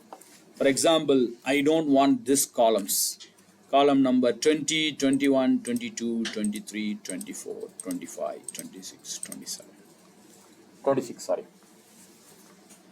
So until 26, That's why I promoted and then I am cleaning up it. Otherwise, I am not able to recognize which is a wanted column, which is unwanted columns. That's why I promoted the heading and I am doing this. Now assume that knowingly, unknowingly, I have removed this. When I am selecting multiple columns, unknowingly, I have unchecked that net profit. Unknowingly, I unchecked it and I said okay here. After coming here only, I can recognize that net profit was removed from my source data. Now I want my column back. Unknowingly, I removed it. Now I want my column back. Could you tell me how can I get back the column again? Instead of doing it again, instead of going to the choose column again, this is the advantage of using the Power Query. In Power Query, you can see on the left hand side, there is an icon which is used for, what is the purpose of this? Undoing an activity. If you don't want it, you can undo it. But there is one more icon available. This is for editing your activity. You can edit your last activities. That's an advantage or purpose of this. That's why I used the choose column. Removed means that will get removed. Once again you want it means you have to undo the steps and once again you have to add it again. Instead, there is an option available here where we can undo, edit your last step. Just to click on this or double click on it also. Click on it. Same dialog box will appear. This is very powerful. Today and tomorrow we are going to use many things on this. Select this net profit. That's all. Now say okay. That columns comes back. Okay. Can I load it now? Is my data clean? Can I load it? Or still any problems? Or anytime you can come back to Power Query, no worries. If you are loaded also, you can come back to Power Query at any time. That's not a problem. But still, I think there is some problem still. Payment mode. Very good. There are some nulls in payment mode. There can be nulls. No problem. There can be some grays. Some grays is okay. But 90% gray is a problem. Here I think little bit gray. That's okay. Still you can load it. But when you see the report, there I may see so many nulls. So I don't want the nulls. I want to replace the nulls with some other. Maybe I would have received this payment by cash. That's why I didn't note it. So I didn't receive the payments. Payment is still pending. So I want to use some words here. Instead of bank transfer, check, credit cards and UPI, maybe I think I would have received as a cash or something. So I can make it as cash here. Instead of null, we have to replace it with cash. Select that column. You should have selected the column. Without selecting the column, it will not replace. You have to select the column. Two methods to do it. Right click on the column. Select the column. Right click on the column. There is an option available called as replace values. Method 1. Method 2. Home tab. Replace values. So either you can right click and go to replace value or go to home tab and replace value. Whichever is convenient, whichever is easier. And it's case sensitive. It is case sensitive. Please be careful. It is case sensitive. Let me click on replace values. Null. So let me make all the nulls. N-U-L-L. It should be smaller letter because in my source data it's a smaller letter. Null. To be replaced with cash. Knowingly, unknowingly, I am giving a wrong spelling. I have given a wrong spelling now. And I said okay. Wherever null, it has replaced with some character here. I want to edit it now. I have given a wrong spelling. I want to edit it. How do I edit it? Once again, go to this settings. Yes. So anytime you can come here and edit this. Anytime, not only today, you can do it tomorrow, 10 days later, 10 years later also. It doesn't affect your source data. Source data will be as it is.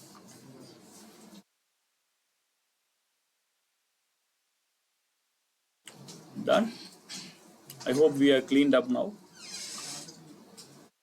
We can know all the columns are But as of now, you have to check manually. This part I have already written into Microsoft. So to display the, there is gray means display that column in some other area, put some message. The column 8 and 9 are empties. Message ponnum sollirken. I don't know when they will do it. As of now, you have to check it manually. Let us see whether they are upgrading in the next versions. Okay, clear? Can I load it, or can we load this to Power BI? So we are in the third workflow now. First two is done. What is first two? Get transformed. Now we are going to load it to Power BI desktop. You can come back to Power Query at any time. Anytime you can come back, we'll see that. So let us go to the Home tab here. Under Home tab, close and apply. If you are 100% sure we have cleaned up the data, we can load it. Straight away you can click on close and apply. Or you believe that I have some work to be done. Still I have not cleaned up. Some more work has to be done means then you can click on the arrow mark. You can just click on apply. Just click on apply means just apply it. Don't load it to Power BI. Just click on apply. Close means without saving closing. What you did, it's like closing the file without saving. Control W without saving in Excel. I don't recommend this. So if you are temporarily want to apply the changes, whatever the changes you want to, you can click on apply. But I believe we have converted everything, we have transformed everything. We can close this, apply this, and close it to Power BI. So close and apply. Wait for a few seconds based on your data size. It may take some time. Apply changes, pending changes. Don't do anything. Please wait. Close and apply. You can see on the top, apply changes, discard changes. Don't do anything. Don't do anything. Please wait for a few seconds. It will get loaded. Don't click on apply changes. Don't click on discard changes. Wait for a few seconds. It will get loaded here. It will take some time based on your size. Yes, it's loading here. On the right hand side, the data will get loaded. Okay, it's taking some time, but it will get loaded.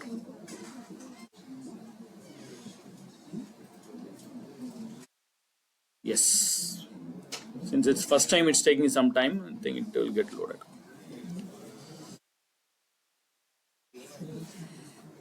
On time, you can see that sheet name and all your column names will be displayed. Right hand side, you can see your sheet name. You expand that sheet name where all your column names are displayed, and here fortunately or unfortunately all your column names will be in an alphabetical order. There in my source data, invoice number was first, invoice date was second, but here you can see amount was first, city was second, cost center was third. It's in an alphabetical order. This you cannot change it. It's in alphabetical order. On the left hand side of all the column headings, you can see a sigma is appearing. That means the data type of this column is a number. If you are seeing a calendar image, that means the data type of the column is date. If there is empty, that means it's a text. If you are not getting it, then that means you have not transformed your data properly.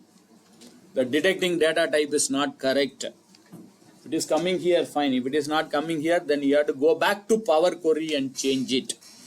You will get so many other icons also. Today and tomorrow we'll see when you create a measure, when you create some columns, when you create some groups, you will get some other icon. As of now, only two icons. One is sigma, another one is a calendar. If you are not getting that sigma next to the left hand side of amount, if you are not getting the calendar before the invoice date, that means the data type was not detected properly. You have to go back to Power Query. How can I go back to Power Query? Two methods. Right click on the sheet name or the table name, right click on it. When you make a right click, there is an option available called as edit queries.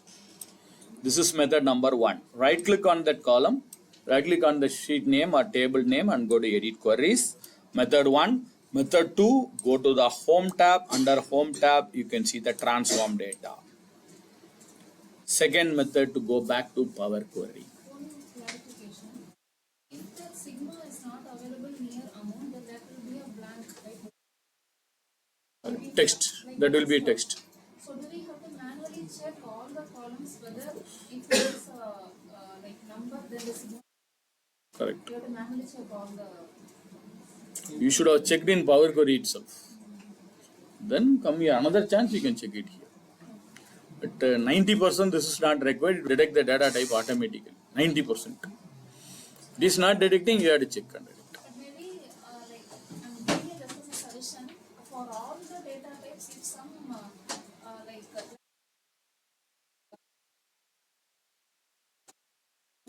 For text Only 3 data types.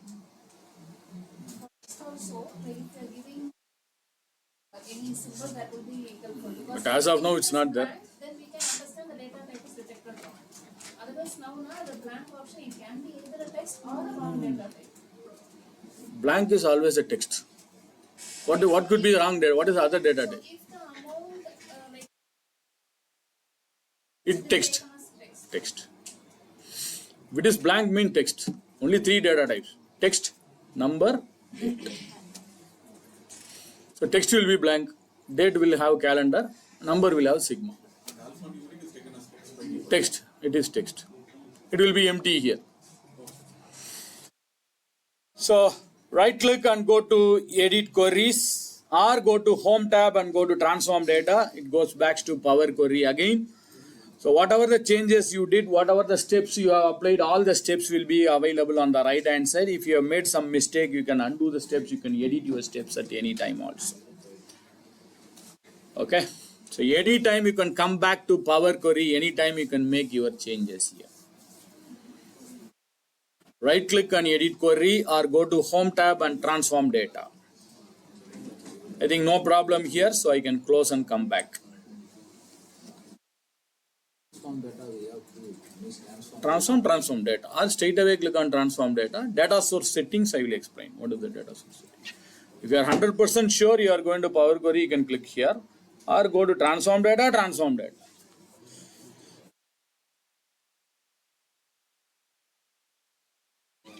Data source settings, I will explain what is this in another few minutes. And is it required? Every time I have to go back to my Power Query and check the data. Can I check my data here itself in Power BI? I don't want to go back to Power Query and coming back to Power BI again and again. I want to check my data in BI itself. On the left hand side, the second view. Left hand side, the second view. This one, table view. This is to check your data. What are all the columns? What are all the data is available here? Click on this table view. So you can see your data here itself. Not required, you have to go back to Power. If you want to transform something, you have to change something, then you can go back to Power Query. Otherwise, if you want to check your data, whether my data is clean or there is some problem or anything, you can check it here. If you want to do transformation, then go there. So second one, table view. So you can check all your columns and rows here.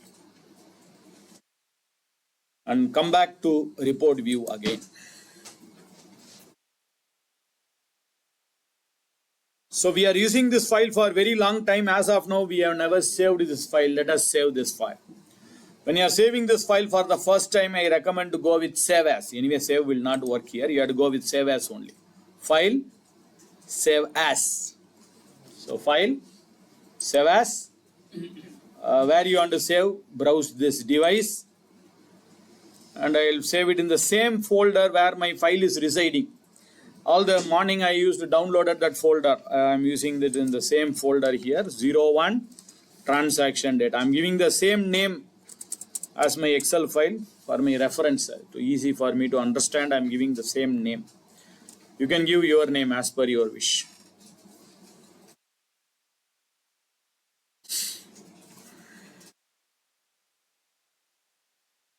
I think after this, you know that every frequency your file will get saved, right? Like Excel. Every 10 minutes, your file will get saved. If you want to increase or decrease the duration, you can see on the top, I am getting a message now. Lot saved is today at 11:33 a.m. Every 10 minutes, your file will get saved automatically, even if you are not saving it also. If you want to change the frequency of your saving, go to File, Options and Settings, go to File, Options and Settings, Options, go to File, Options and Settings, Options. Under Options, you will see Save and Recovery. There is a button called as Save and Recovery, tab called as Save and Recovery. Click on it. Save and Recovery. File, Options and Settings, Options, Save and Recovery. You can see every 10 minutes your file will get saved. You can increase or decrease your frequency or duration. Don't make it as 1 minute. Only file will get saved. Just 1 minute, everything file will get saved. That's all. You cannot do anything. At least give 5 or 10.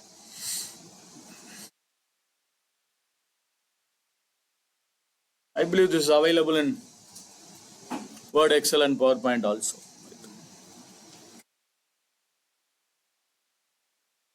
We will see what are all the do's and don'ts on your source data. Do's and don'ts on your source data. Before that, as of now, whatever we have seen, as usual, any queries, doubts? I think we have completed 3 workflows, right? Getting the data, transforming the data, loaded. The fourth one is reporting. We are going to create a report. Before creating a report, we have to understand what are all the things, do's and don'ts on your source data.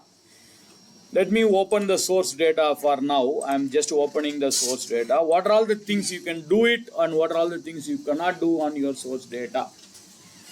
First one, don't change your column headings. Don't change your column headings. Your column heading should not get changed.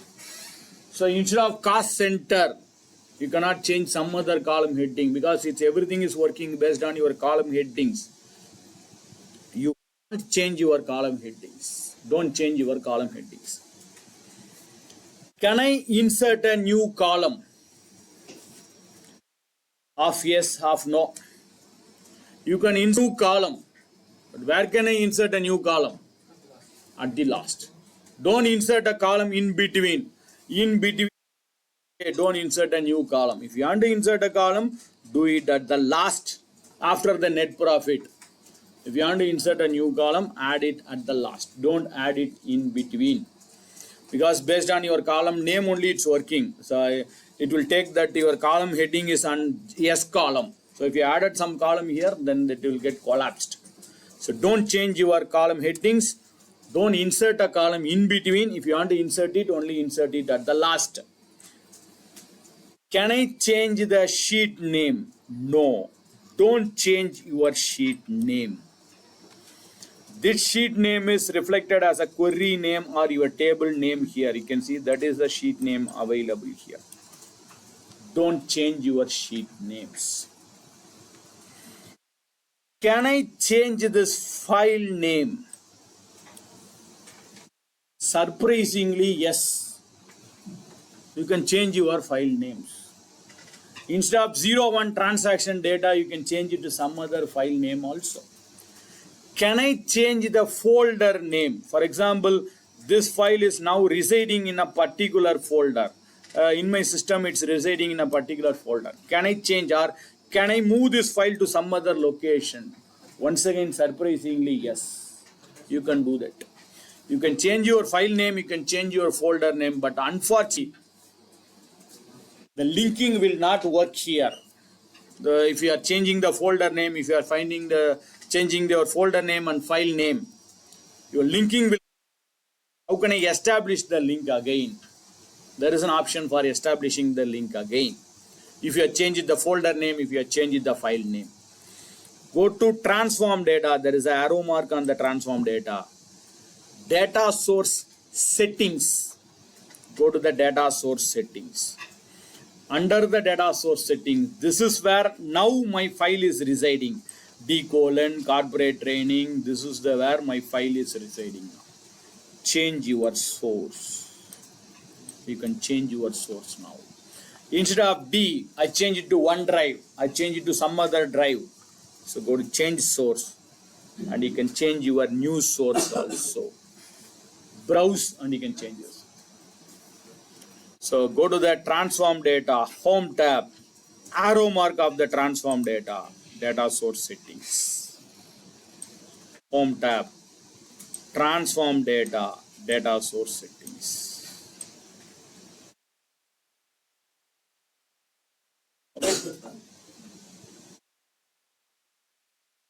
Select this and change your source. We are changing it to new location.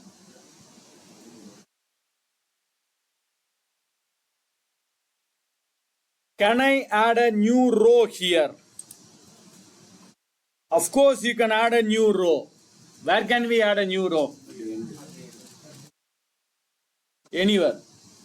Next to heading, you can add the row. Don't add it any row before the heading. After the heading, you can add it at any row here. Let me add a new row. As you are told, I will add it at the last. Wantedly, I am going to add the rows at the last.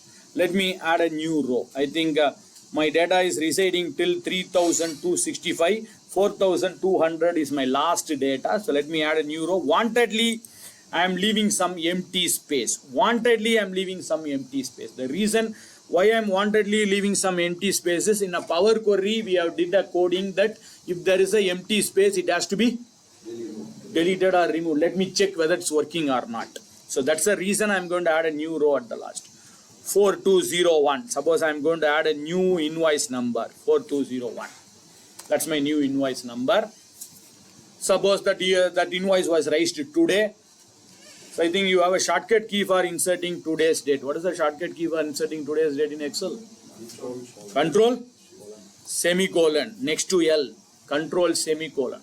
You can press control semicolon, or if you want, you can type the date. But while typing the date, please be careful on typing the date. Don't type the date like this 01. Always I recommend to give a space after the date, because I may have a hyphen, someone can have a dot, someone can have a slash.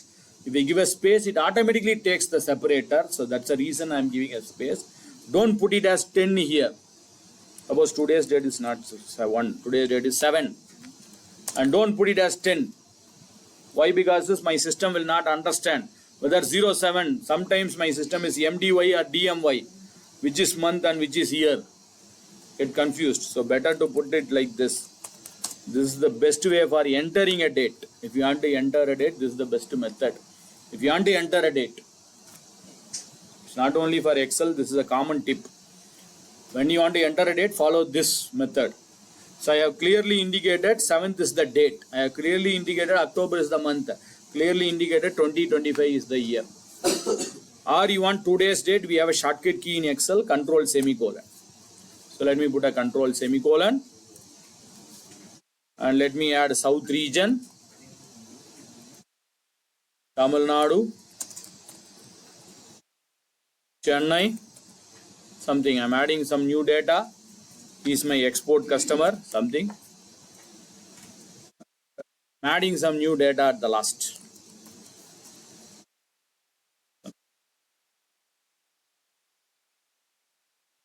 I can copy and paste also, but wantedly I'm leaving some empty space for the payment mode. The reason is, if there is empty space on the payment mode, it has to be replaced with cash. That's why I'm leaving some empty space in the cache. Other things I'm just copying and pasting just to check. I copy the data and I paste the data here. Sorry. Here. So we have added a new row at the last. I have left some empty space, and I have left some empty cell for the payment mode, so that if there is empty, it has to be replaced with the cache. If there is empty row, it has to be deleted. I want to check whether it's working for my new data also. Control yes, I'm saving and I am closing this. Go back to Power Query BI. Could you tell me how can I check my data, whether my data is available or not? How do we check it? How can I check my data in Power BI? Need to go to Power Query. Table view. Table view. In table view, how do I know whether my data is added or not? There are so many rows. There are 3,000, 4,000 rows. I cannot manually scroll down and find it out.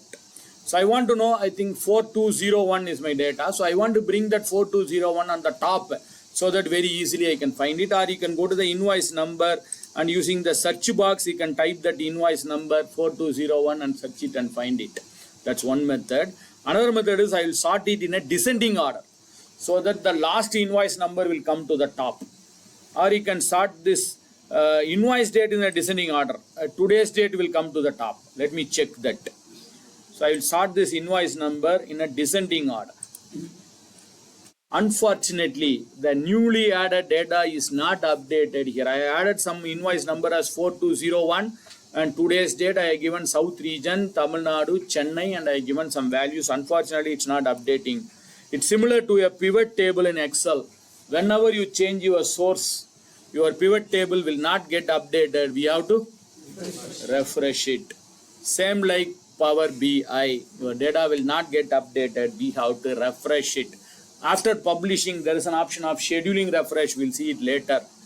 Now let us go to Home tab again. I'll go to the Home tab. There is a button called as Refresh. Next to the transform data, there is a button called as Refresh. Just to click on that Refresh. After clicking on the Refresh, it is getting refreshed. You can see the newly added data is updated here. 4201 is my new data. Empty rows was deleted. All the empty rows was deleted.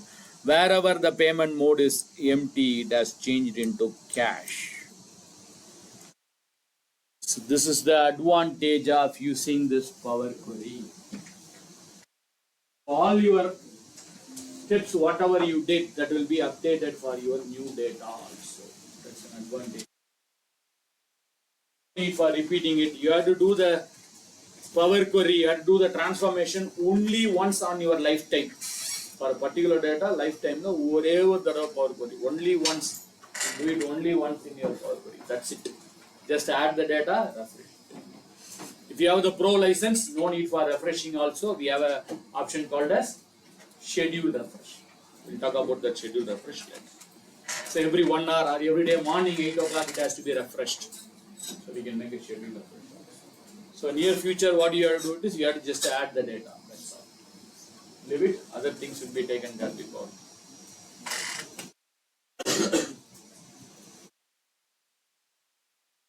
Just to check, I have added the data and I checked it. So let me delete it, because when I create a report, I should not get a different answer. You should not get a different answer. That's the reason I am going to delete that data. Just for checking, I have added this new row and I checked it. Now I delete this data. So we are deleting the data now. Save and close. Refresh it. So that 4201 has gone.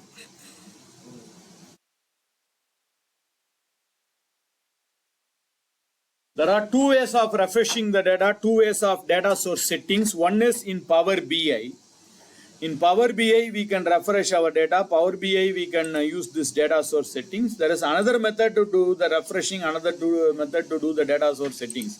You can go to Power Query. I'm going to go to Power Query, transform data. Under transform data also, when you go to Power Query also, we have an option available here. Refresh data and data source settings. So you can do the refresh, you can do the data source settings not only in BI, you can do it in Power Query also. Whichever is convenient.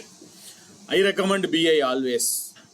If you want to do it in Power Query also, you can do it. Refreshing and the data source settings.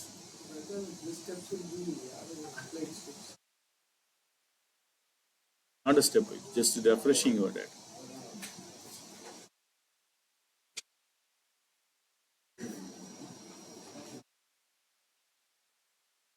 Close and apply. Before the lunch break, at least we'll try to create some visuals, 1 or 2 visuals.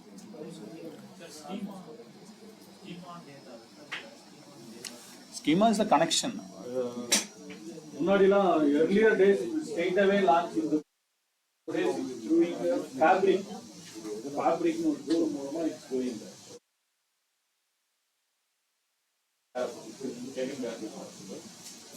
Microsoft is trying to bring everything under fabric. Fabric tools here, they are going to try to bring Power BI, Power Apple, Power Automate, everything.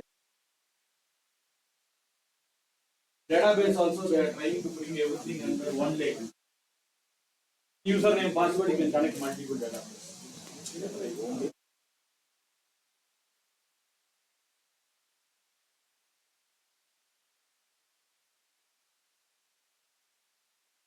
Yes. Any other things, or shall we create visual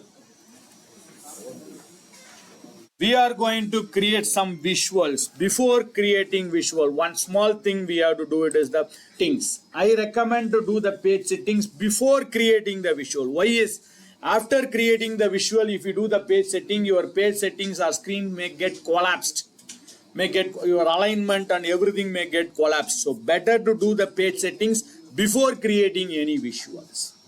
So how do we do the page settings? For example, I want to give some background color for my page. I want to bring your logo on the background of the page. I want to adjust the page sizes. Like this, I want to do some settings on my page. Place the cursor somewhere else on the empty. It's already in the empty area only. Place the cursor on some empty area. Go to the visualization tab. Under the visualization tab, the second one, format your report page. Format your report page. Click on this format your report page. Format your report page. There are various options under that format your report page. First one, page information. So let me expand that page information. Go to format your page, page information, page name. It's asking what could be the name of this page. Is it required? We have to go to format page and page information and change the page here. Can I change it straight away here like Excel? Of course you can do it. Like Excel, you can make a right click or you can make a double click and rename it also. Right click rename or double click rename. It's not required. You have to go here and rename it. You can rename it at anywhere. So I'll go here and I rename this page. This is my home page. This is going to be my first page, home page. So I have given a name for that page. Very powerful. Even I can say a magical feature. A magical feature available in Power BI. Allow users tooltip. We'll see what is this magical feature. First we should understand what is the tooltip. Then we'll see how to use the tooltip. Anyway, tomorrow we are going to see this. A magical feature. As of now, don't switch on that. As of now, don't switch on. Let it be switched off. If we switch on also, nothing will happen. Now, as of now, nothing will happen. So we'll see how to use this tooltip. Maybe in the later sessions. So Q&A also same, like we'll understand what is Q&A, how to use the Q&A. So these two things I'm not switching on as of now. So only one thing I did is the name of the page. And close this page information. Canvas settings is this page size. I think worldwide they have standardized it, correct? Worldwide all your screen sizes 16:9. Even your laptop screen size, the projector screen size, even if you open a PowerPoint presentation, your slide size, everything in the world, they have standardized it as 16:9. So for example, when I open PowerPoint and I go to the design, under the design, when I go to the slide size, you can see the slide size is 16:9. Globally, they have standardized it. If you want to change it, you can change it here. So what is your size? The old pattern, 4:3, old monitors, square type monitor, 4:3, letter, tooltip, custom. I will tell you when we can change this size. Now it's not required. Now it's not required. So let it be 16:9. Vertical alignment. Only two types of alignment, top and middle. This doesn't make any changes here. This will make changes when you publish the report. When you publish the report, where all the report should appear, when top of your screen or on the middle of your screen, on your browser. So that's your wish, top or middle. So let him make it as top itself. So I didn't make any changes on canvas settings. Canvas background. So go to canvas background. And I select some background color. Maybe I'll put some, I think you prefer, your company prefer gray color. So I select gray. But nothing has happened on the background. I selected the gray color, but nothing has happened here. So what is the reason is the transparency level is 100. Make it as 0. Now you will get a background color.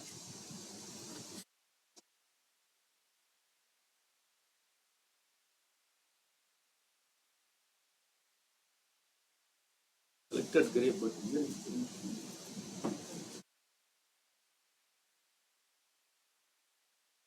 for any background color or white? Any idea?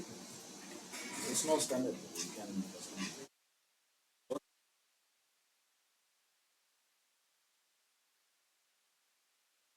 Why I'm saying this is by default all your visual in Power BI was in the method that background will be white. Making some other background, all the visuals you have to change, switch off that background. Otherwise, Power BI will have a different background and screen background will be different. That's why I'm asking whether you prefer a background. Anyway, I will tell you how to switch off the background also. So this is, I had a gray background. If you don't like the background, you can switch off that. You can make it as reset, or I want to put your company logo. Instead of that background color, I want to put your company logo, means you can go to image. Under image, I think if you have your company logo, or sometimes I have seen your company vehicle is displayed on the background of your reports. So if you have your vehicle as the image, then you can insert the images. Suppose I have your logo. Yes. And you can fit the logos or fill it.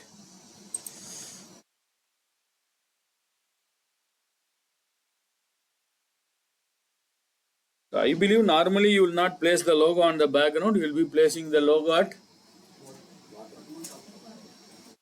bottom, top right, bottom, right bottom. Then let us reset to default. I am resetting to default. I don't want this canvas background.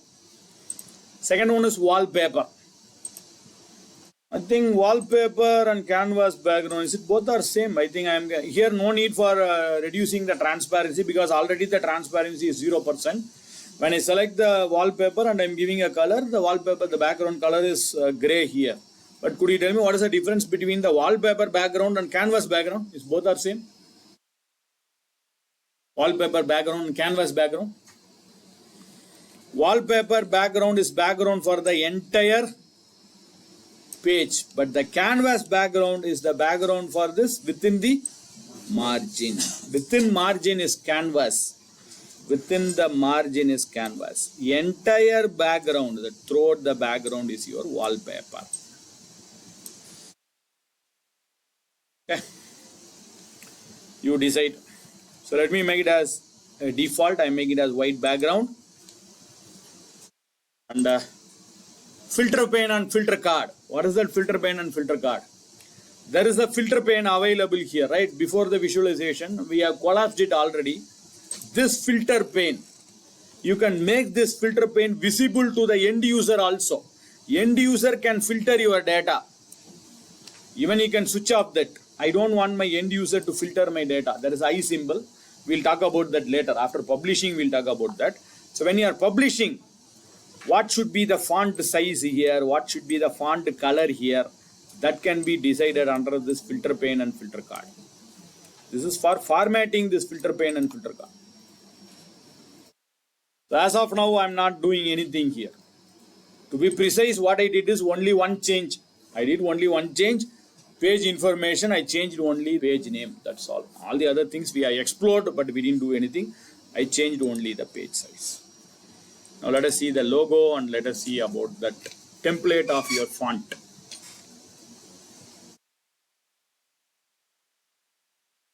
You have some font template, right? Aptos or Daimler. Fortunately, Daimler CS font may not be visible on your Power BI, but we'll see how to get it. That's going to be our next step. Okay. So that's all. I did it in format page. Let me come to this add data to your visual. So I'll come to the add data to your visual. So let me add your logo. I want to put your, not on the background, I want to put the logo somewhere else on the right side or bottom right or top right. I want to put your logo. I want to place the logo. Remember, picture can be inserted. Picture can be resized. But you cannot do anything. You cannot crop the picture, brightness, contrast. Nothing can be done in Power BI. Power BI, you can insert a picture. You can adjust the size of the picture. That's all. Not like Excel. You cannot cropping, changing the color, changing this brightness, contrast. That's not possible in Power BI. You can insert only the picture, resize it. Go to the Insert tab. Under insert tab, there is a button called as image. Go to insert. Under insert, you can see image. Insert image. Click on that insert, click on image. Let me select your logo. As an indicator, the logo is inserted. We can increase or decrease the height and width. That's it, you can do it. Nothing can be done here. And I'm placing it on the top right. You can place it on bottom. You can place it on left, right, wherever you want.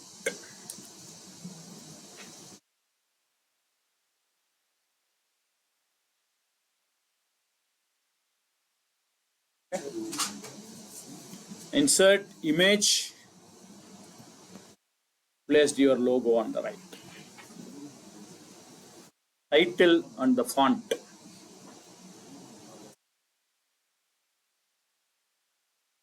Now, I want to give a title for this report. How can I insert a title? Go to the same insert tab. Under the insert tab, text box. Go to insert text box. But unfortunately, when I insert a text box is inserted. When I place the cursor over the text box, it's giving some Chigo UI font. Anyway, if you don't like this, you can change your font here. You can change the font. That's very simple. You can click here, you can change the font. Suppose I want a Calibri, I can make it as Calibri. But unfortunately, your company font may not be visible here. I want to get your company font. I want your company font to be a default font. If you want Calibri, you can change it here. That's very simple. But every visual, I cannot go here and change it to Calibri. Every visual, I cannot go and change your company font, which is very tougher. So I want to modify my template. So I don't like this Go font. I want your company font. Unfortunately, I cannot use your company font. I will use some other font. Maybe there is a font, latest version, there is a font called as Aptos, which is not in the list. Same like your company font. Can you tell me your company font? Daimler space CS. Okay. So you will get this font. Anyway, unfortunately, I don't have this font. So I'm going to get this font here. I want that font to be on the list. And I don't want to select this font. The font should be automatically applied. Whenever I create any visual, by default, I want the Aptos font. Or you want this Daimler CS font. Okay, let us see how to do this. Before that, let me delete this text box. Either select it and delete it or go to the 3 dot and remove. So I removed that text box.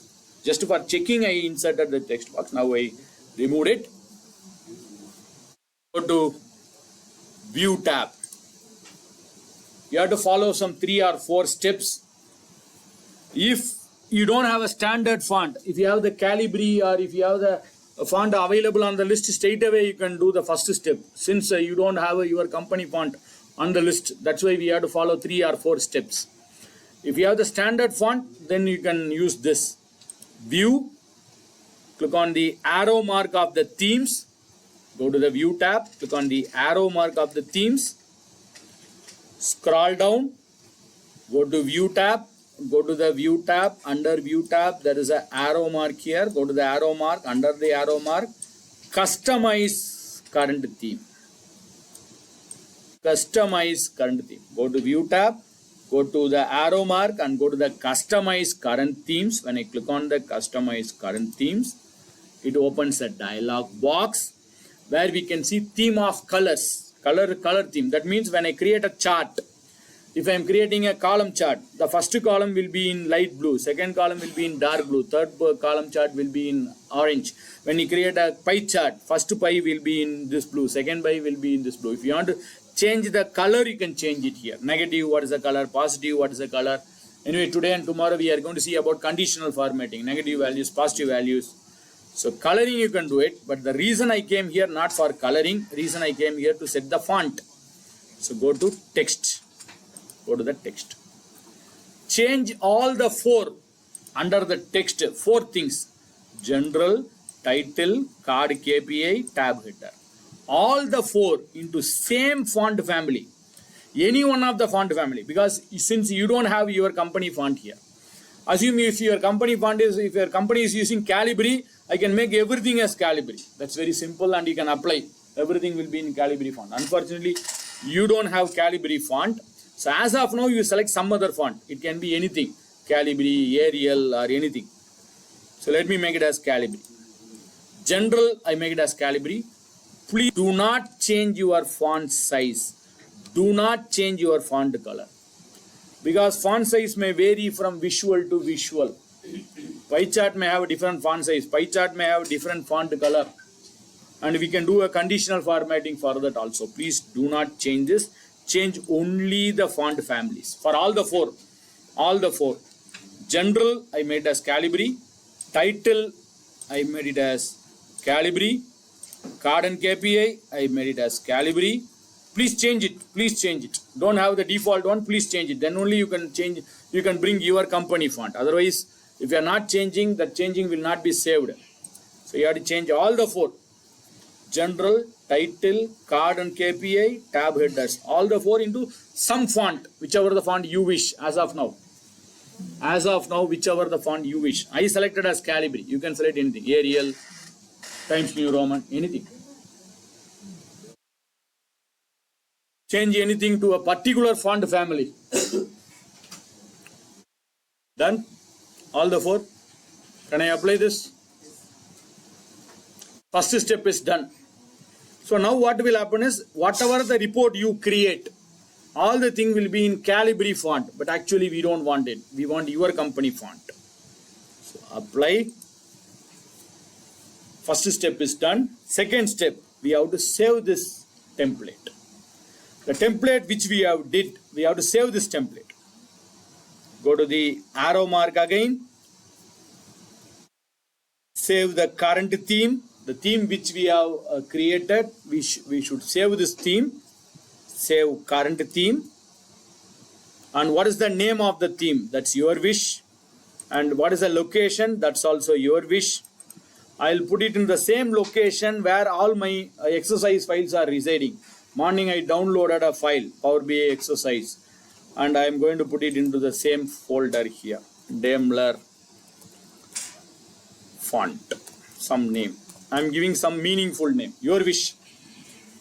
And it will be saved as a JSON file. JSON means Java file. Don't worry about it. It will be saved as the JSON file. Don't worry.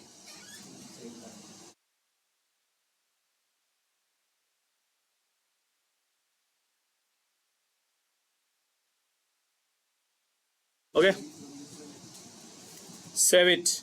Second step. First step, go to view, customize theme, change all the font family into same font family. We did it. Second step, we are saving this themes. Third step. Step number 3. Come out of Power BI, go to the folder where we have saved the themes. Go to the folder where we have saved the theme. Let me go to that folder. This is the folder where we have saved the theme. I have this folder called as Daimler font. So this is the folder. This is the file which we have saved. Just now I saved this file. If you are using the latest version of Microsoft Windows, I hope all are using Windows 11. If you are using Microsoft Windows 11, straight away you can make a right click on that file. Right click on the file and you can go to edit in Notepad. Edit in Notepad. If you are using Windows 11, if you are using older version of Windows, right click, open with Notepad. If you are using the old version of Windows, I hope all are using Windows 11 here. So straight away you can go to edit in Notepad. Go to edit in Notepad. It will give you some coding. Forget about that coding. It will give you some coding, a bigger coding here. Don't worry. Wherever that font Calibri is available. I don't know what is the font you have given. Arial, Times New Roman. Wherever the font name Calibri is available, replace it with your company font name. The double quote should be there. Don't remove the double quotes. You have to replay. Wherever the Calibri is there, I think 4 areas you will get that Calibri. You will get some extra coding also. Don't worry about it. If you get extra coding or some other coding, don't worry. Change it to a particular font. As I told, I will change it to Aptos. Since I don't have your company font, I'm changing into Aptos. Wherever there is Calibri, I'm changing into Aptos. You have to change it to Daimler CS. Daimler space CS. Case sensitive.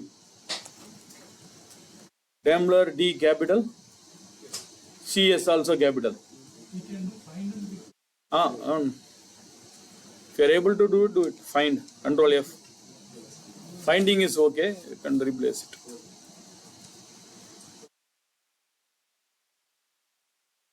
So wherever we have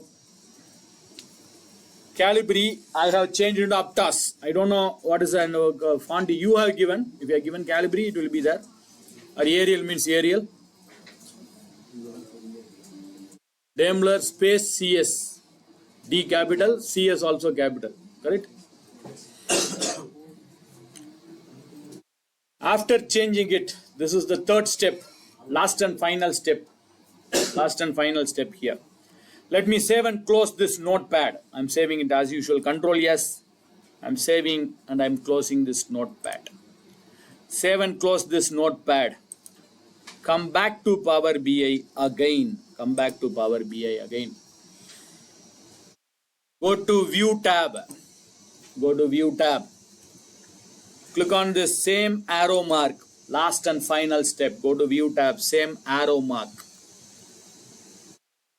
Browse for themes. Browse for themes. Browse for themes. And select that themes. The theme which you have saved it just now. Select the theme and open. It will say file is added successfully. If it is not added successfully, that means there may be some spelling mistake or you would have not replaced it properly. The file successfully added here. Your custom report theme is ready to use. Got it. Now let me insert a text box and check. I'll go to insert text box. Click inside a text box. Yes. Now I'm getting that Aptos font. Earlier this font was not in the list. Now I'm getting that font. Type your company font will be there. Type something. It's Daimler here. Type something. The font will be same. That font will be embedded here. And I'm changing the title to be a bigger one, maybe 24 to 28, maybe because I want the title. This is transaction data.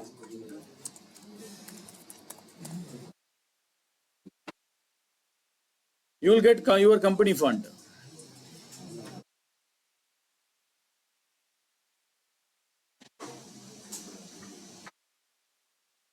Company name coming, sir, but font design not changed. If you are given correct spelling, if you are given correct thing, it will get changed. If you are given the correct name and the font on your system, if that font is available installed on your system.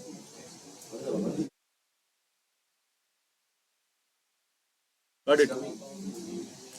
You know, spelling mistake is பண்ணிருக்கீங்களா போற CS க்கு பதிலா space miss ஆயிருந்து. Can you show your font?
Got it?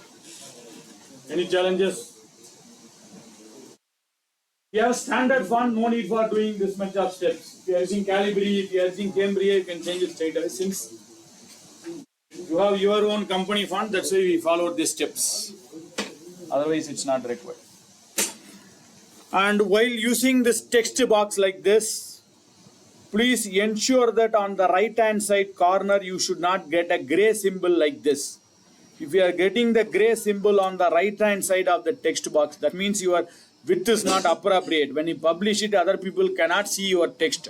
So you should not get a gray line like this. If you are getting a gray line, either you have to increase the height or width. So let me increase the width. Now the gray has gone. I am decreasing the height. I am getting the gray. So that means your height and width is not appropriate. Increase the height and width. So you should not get the gray on the right side corner. If you are getting the gray, that means your height and width has to be increased. And where can I place this? How can I place this? You can straight away drag and drop, or better is go to the 3 dot and drag and drop. Sometimes when you drag here, it's very tough for me to select this box.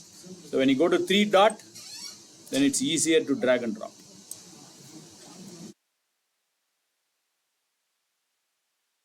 And even Power BI will help us. It will give you a suggestion. Where is the best way for placing this? Suppose my logo is on the right side. When I bring it here, I think the logo bottom and this text box bottom is at the same position.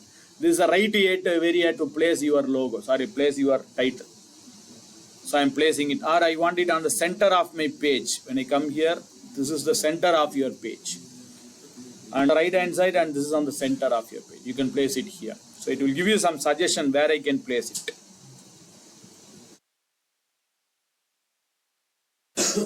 Okay. Still you didn't get your font. Good job. But in PowerPoint, right? Already it will be there in PowerPoint.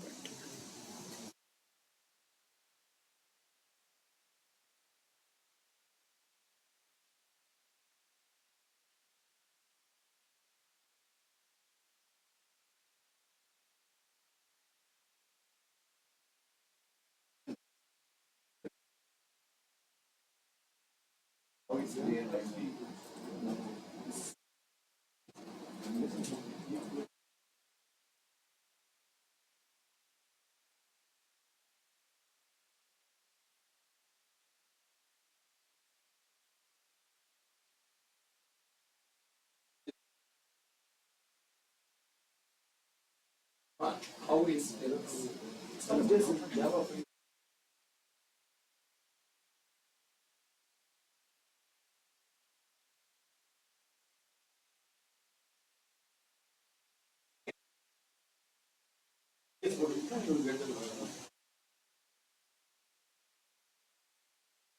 What is that?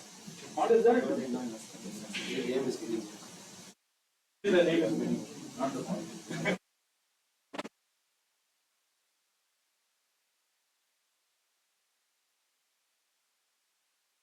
Okay. For the break, at least one visual we will insert. Let me add a line. We have a title, we have a logo. Below this title and logo, I want to put a line here, just to make some designing, because people likes more designing instead of presenting. We want to make some design. So I want to put a line here. Let us go to insert, shape, go to insert, shape. Under shape, let me go to the basic shape. Go to insert tab, under insert tab, go to the shape, below the shape, the basic shape. Below the basic shape, I want to put a line here. So let me draw a line. Okay. Insert shape, basic shape. I'm just and increase the height, increase the width and decrease the height. So I'm increasing the width. So I have drawn a small line. And I want to change the color line. I want to increase the thickness of the line. The line thickness has to be increased and the color has to be changed. When I select the line, on the right hand side, you would have noticed a new tab is appearing called as Format Shape. When I select the line on the right hand side, Format Shape. Under Format Shape, Shape General, let us come to the Shape, Style. Go to Shape, Fill Color. Don't change the fill color. Fill color, suppose if you are using some rectangle, if you are using some oval shape, inside a shape I want to fill a color, that is fill color. But this is not a line, a rectangle or a triangle, it's just a line. So you should not change the fill color. You have to change the border. Go to border and I change the color of that. Maybe I'll put a dark blue. And width is the thickness of that line. So I am increasing the thickness of the line. Maybe I am saying 4 pixels. The line is more thicker. So first we inserted a line. After inserting a line, go to format the shape, then go to the shape, under shape styles, under styles borders. Under borders I change the color of the line and I change the width of this line.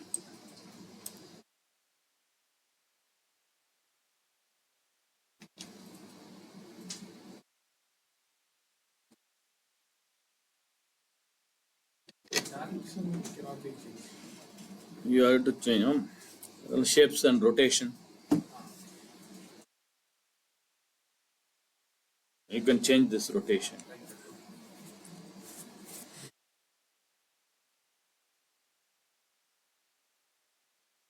Okay. Dotted line we cannot. Shapes.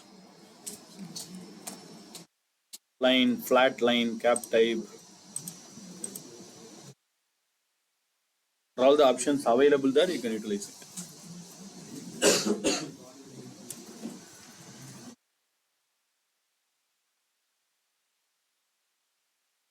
So we did some designing part. Now first time we are going to insert a visual. We'll see a small visual. Before the break we'll see a small visual. Whenever you insert any visual, place the cursor on some empty area. When you place the cursor on empty area, only you will get this visualization tab. Otherwise, you will not get it. If you select the line, you can see the option is changing here. When I select this logo, the options are changing here. So place the cursor on some empty area. Now I want to display in a visual. I want to display what is my total cost. So I want to display the overall total cost. What is my total cost? I want to display it in a visual. Total cost, that's all. Just total cost I want to display. So which is the best visual for displaying a total cost? We have a visual called as card. Just a card. I don't want a chart. Chart we'll see it in the later session. Now I want just to display the value. To display a single value, card is the best. Where is that card? Go to the build visual. If you place the cursor any one of the visual, it will show you what is the name of the visual. Name of this visual is stacked bar chart. This is stacked column chart. This is stacked clustered bar chart, clustered column chart. Under this, when I go to the row number 4, last one, maybe it may vary from system to system, version to version, based on your screen size. So I think the last one on the 4th row, build visual, the last on the 4th row, 1, 2, 3. There is something called as 1, 2, 3. This is card. This is called as card. So let me click on this card. Place the cursor on some empty area and just click on that card. Yes. The card is inserted into your visual area. Now what I want to do is I want to bring the total cost into the card. There are 3 methods to do this. 3 methods. Method number 1. Drag this total cost into the card on your canvas. Drag it and drop it here. Method 1. Method number 2. Method number 2, drag and drop the total cost to the field area. Method number 3, you can just make a check mark on this checkbox. Just make a tick. It automatically lands into the total area. 3 method. Out of this, I suggest the second one. This one. Drag and drop it to the field area. Why I suggest this? Fortunately, here we have only one option. So when I make a drag and drop, it automatically lands to the field area. When I make a tick, it automatically lands in the field area. But in later session, we are going to insert a column chart, pie chart, bar chart, where you may see 4 or 5 options will be available. When I make a tick mark, we don't know where it will land. It may land into any location here. Better we should understand what are all the options available. So I suggest drag and dropping to this field area is better. Learn that option, that's easier. And you should understand what are all the fields available there also. So better, I suggest the second one. Drag the total cost and drop it to the, don't go to the left hand side corner and click it, because it automatically makes a tick mark, it automatically lands here. Don't do that. Dragging and dropping is better. Drag this total cost and bring it to the add data field here. Yes. So we have dragged it. It automatically sums up your total cost and it shows 530 millions is my total cost. Let me reduce the width and height because I don't want this card this much bigger. I'm reducing the size of the card. Let us do some formatting for this. I don't like this 530 millions. I want the exact value. It may be 53 lakhs, 53 crores. I want the exact value to be displayed. And I don't like this total amount as the title. I want the total amount as the title on the top. And I want to put some comma separators. And I want to put the currency symbols like rupee currency or dollar currency symbols here. Like this, I want to do some format. Let us do it one by one. Select this card. Select the card. The introduction itself, I told you, this is for inserting a visual. Second one is for formatting your visual. Go to format your visual. Under format your visual, 2 tabs are available below that, visual and general. What is this visual? Visual is contextual. What is meant by contextual? What are all the options under this visual will vary from visual to visual. Here I inserted a card. I'm getting the call out value and category label. When I insert a pie chart, you will get some other option. When I insert a column chart, you will get some other option. Line chart, you may get some other option. This is contextual. It may vary from visual to visual. The formatting under the visual will vary from visual to visual. Whereas the general, this option will be common for all the visual. If you insert a card, you will get the same option. If you insert a pie chart, you will get the same option. Column chart, everything, these options are similar. We'll explore one by one. First, let us go to visual. Call out value. Under call out value, this is font name and font sizes and other things which I don't want to change. The reason why I came here to change the exact value here. I don't want 530 millions. I want the exact value. So what you do is, this display units, it says auto. Auto means automatic. I don't want it as automatic. Let us make it as none. Unfortunately, India is the only country where the lakhs and crores are used. So the lakhs and crores are not available there. You have to either select none or thousands or millions or billions or trillions. Let us say none. So now it displays the exact value here.